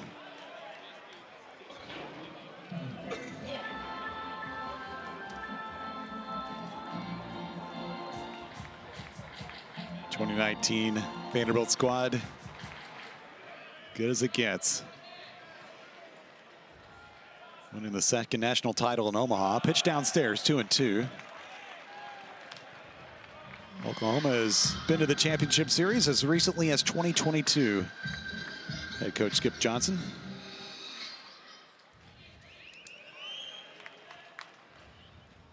Gooden pulls it to first. LaChance was playing close to the line and takes it to the bag. And Bowden is on a knee out near the mound. And let's see if he's okay. Yeah, I think he was trying to get off the mound to go cover first and tripped.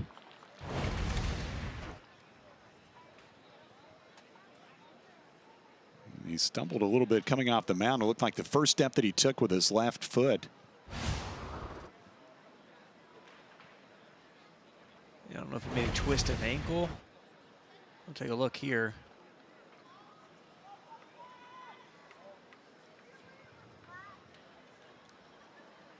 Like he stepped with the right, then stumbled with his left foot, and we'll throw a couple pitches here. He's going to be okay. Maybe pride was hurt more than anything. Yeah, maybe so. You see the smile there from Bowden. Caught a little grief from his third baseman, Johnson.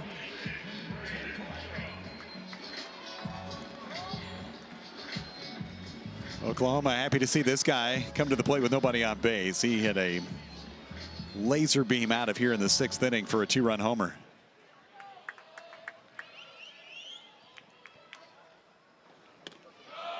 Lays off a slider away, 1 ball. Two runs scored tonight for Holcomb. He has 1 out of 3. That 2-run shot in the 6th inning.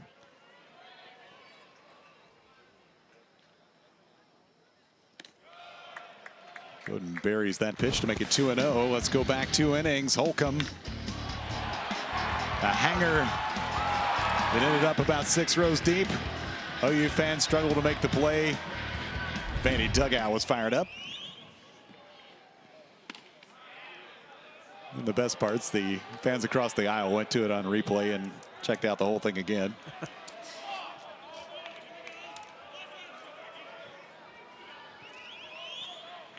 So we'll do our own replay review out here. 2-1 strike count to Holcomb. Close, but just off the plate. Slider makes it 3-1.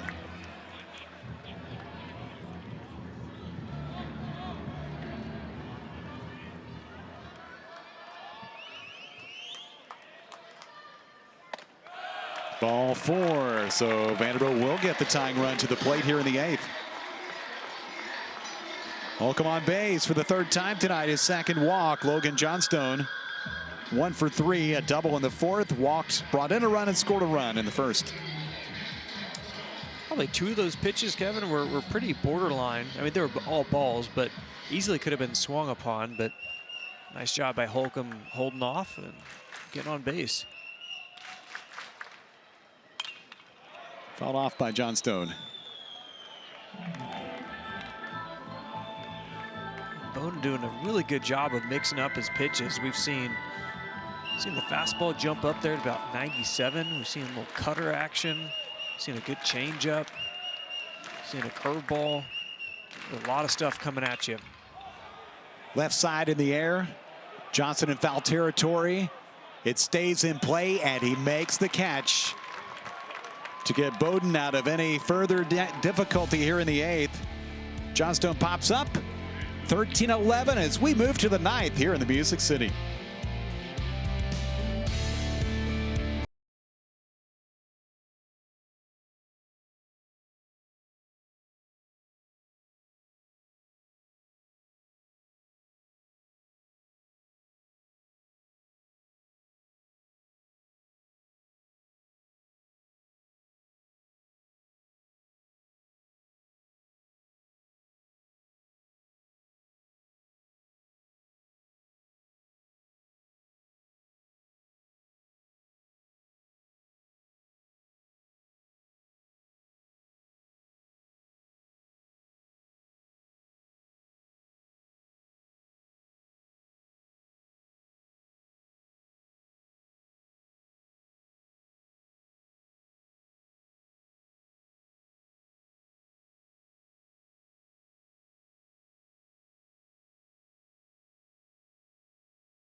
Well, the Oklahoma Sooners have been the Oklahoma Slammers tonight. 2 grand slams and 1 3-run bomb, providing a whole lot of the offense as they try to even this series 13-11 as we arrive in the 9th inning at Hawkins Field in Nashville. A 3-run shot and a grand slam by Camden Johnson, then the go-ahead slam by Dayton LaChance. That was in the 6th. Bottom of the order, due up against Luke Guth. His 3rd inning of work.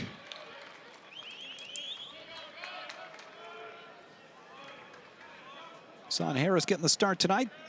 Double and scored in the 1st, since then a walk, a strikeout, and a pop out.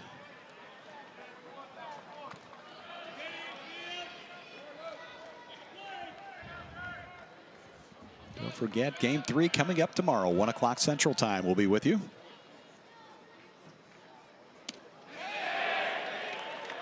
Field to third, went around, 1-2.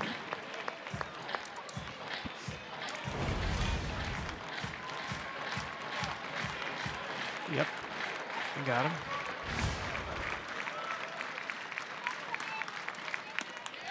Nice spot. Yeah, nice pitch by Luke Guth. Drops it in for strike 3, 1 out.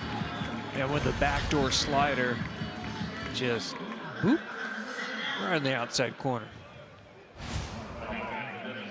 11 Ks for Vanderbilt pitching tonight. Here's Drew Dickerson. 1 for 4, RBI single in the 1st. With a fly out and 2 strikeouts. 4 pitchers used: Cyber, Stillman, Taylor, and Guth. Trying to finish it off and give Vanderbilt a chance in the bottom half of the 9th. Down by 2 runs. 6, 7, and 8 due up for the Commodores.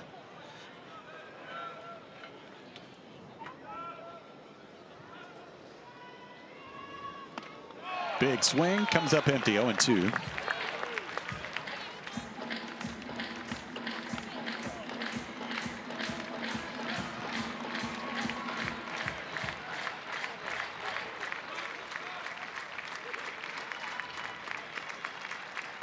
With 1 out, an 0-2 pitch, line foul.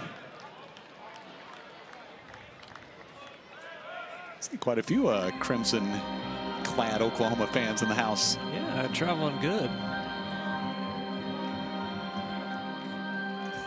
I would say Nashville's not a difficult city to say, oh, I'd like to go to the weekend series there. Yeah, that sounds like fun. Let's go do that.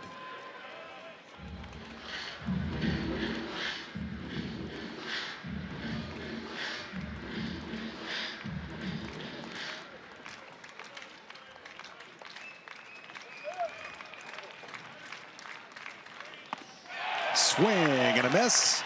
2 strikeouts for Guth here in the 9th. 2 gone for Kyle Branch. Nice executed pitch right here. Fastball elevated right at the letters. Nice pitch from Guth. Well, for all the offense for Oklahoma tonight, been a tough night for Kyle Branch. 0 for 4.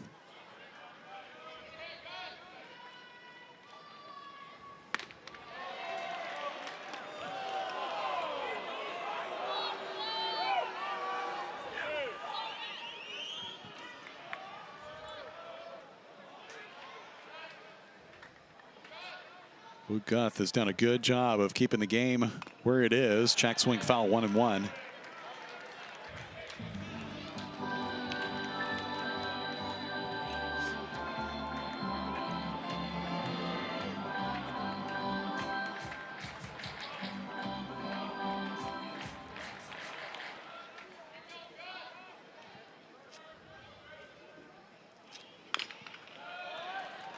Foul ball to the third base dugout, 1-2. Branch can keep the inning going, go back to the top for Jason Walk. Luke Guth trying to close it out right here with 2 outs in the 9th. Yeah, you need the 1-2-3 inning. Trying to get that momentum for your offense coming to the bottom of the 9th. Trying to strike out the side. We'll get him out in order. Pop up Mancini. A long wait, and he has it. That is it for Oklahoma in the 9th. 3 up, 3 down. Maldonado, Wade, and Reynolds coming up in the bottom of the 9th. Vandy down 2.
Johnstone delivers. Vandy an extra post, a 3-2 victory. He squares and he gets it down. Vandy's going to walk it off with a bunt. This one takes 16 innings to finalize. Golfed into the left center field. This one carrying. They did it again. Walk-off grand slams. It's a series sweep and a total Tennessee meltdown today. Well, that was 2 weekends ago. Vanderbilt had the 3 walk-off wins in the sweep of Tennessee. Commodores trying to come back here in the ninth. Had some late game drama in this place over the last couple seasons, and the first pitch in the ninth leads Chris Maldonado away. Jason Bowden trying to get a 3-inning save here for Oklahoma as he is on the mound to start the ninth. 13-11, Oklahoma leads. Maldonado, Waite, and Reynolds due up for Vandy. Breaking pitch for a strike, 1-1. Sooners trying to even this series. See what Vanderbilt's done. Walk-off wins. 7 of the last 11 at home. It's just been remarkable. It really has. And that pitch got Maldonado. Not what Bowden wanted. But it is a good start to the ninth for Vanderbilt. Maldonado goes down to first to bring the tying run to the plate. Yeah, just looking for base runners, and they got it. Maldonado just said, yeah, I'll take that. Let it hit me. I'll walk down to first base. Looks like they are going to pinch run for Maldonado. Colin Brightwell to come off the Vanderbilt bench.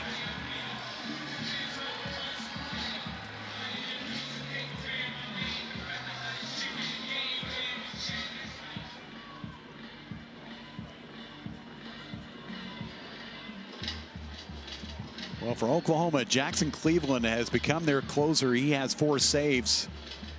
And he is going to come on here in relief of Bowden here in the ninth. Tying run coming to the plate for Vanderbilt, 13-11. We'll be right back.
Appearance number 13 for senior right-hander Jackson Cleveland out of the Oklahoma bullpen to try to close it out. Nobody out in the ninth. Tying run coming up. He has 4 saves. That's 3rd in the SEC. Transferred from Miami, Florida. 19 appearances last season with the Hurricanes. A couple years at Lamar down in Texas, his home state.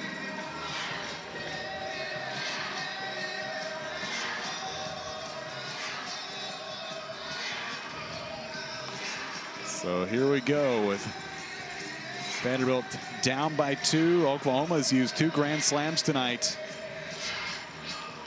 and 3 total home runs, counting for 11 of their 13. Colin Brightwell went into pinch run for Chris Maldonado after he was hit by a pitch to start the inning.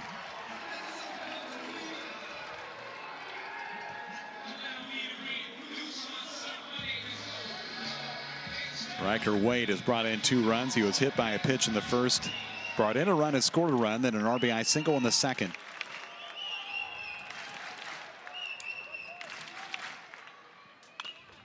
Pulled foul on the first offering from Cleveland. There's a lot of funky stuff coming from Cleveland, and with the opportunity to tie up the game here, I don't think you're going to see many fastballs. It's a splitter we just saw there. It's a big curveball, a 2-seamer as well. Right side. They go to second to get the lead runner safe at first. I wondered at first if that might be a little gamble by Oklahoma, but that was a good play to cut down Brightwell. Wake takes his place on the fielder's choice. Yeah, got the ground ball, got exactly what he wanted. Got the high chopper, LaChance. Nice job just getting the ball to his shortstop and getting the lead runner.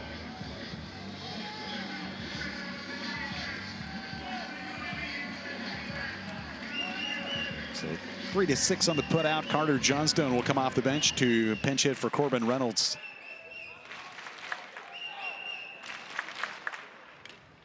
Foul tip, strike one.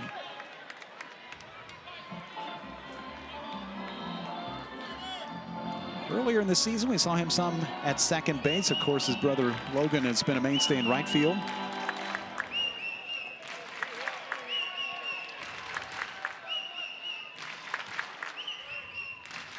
One strike pitch, pulled down to first.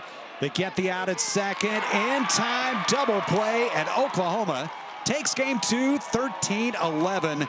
Nice double play started by Dayton LaChance to finish it off. Yeah, that ball was scorched, but a heck of a play there by LaChance, and then a great turn by Willits. But man, it was a marathon, Kevin, but Oklahoma found a way to just get it done. So Oklahoma sees Jackson Cleveland record his 5th save of the season, 2 grand slams and a 3-run homer by Oklahoma. Really, it was the long ball that did the job for the Sooners tonight. It was a lot of action early, and then, yeah, Oklahoma just leaving the ballpark. Heck of a job. Going to be a big one tomorrow, Kevin, for both teams. Oklahoma goes to 6-8 in SEC play. Vanderbilt now 7-7. Game 3 coming up tomorrow, 1 o'clock Central Time. For Andrew Harris, producer Doug Stanton, our entire SEC Network crew, Kevin Ingram, saying good night from Nashville. A presentation of the SEC Network.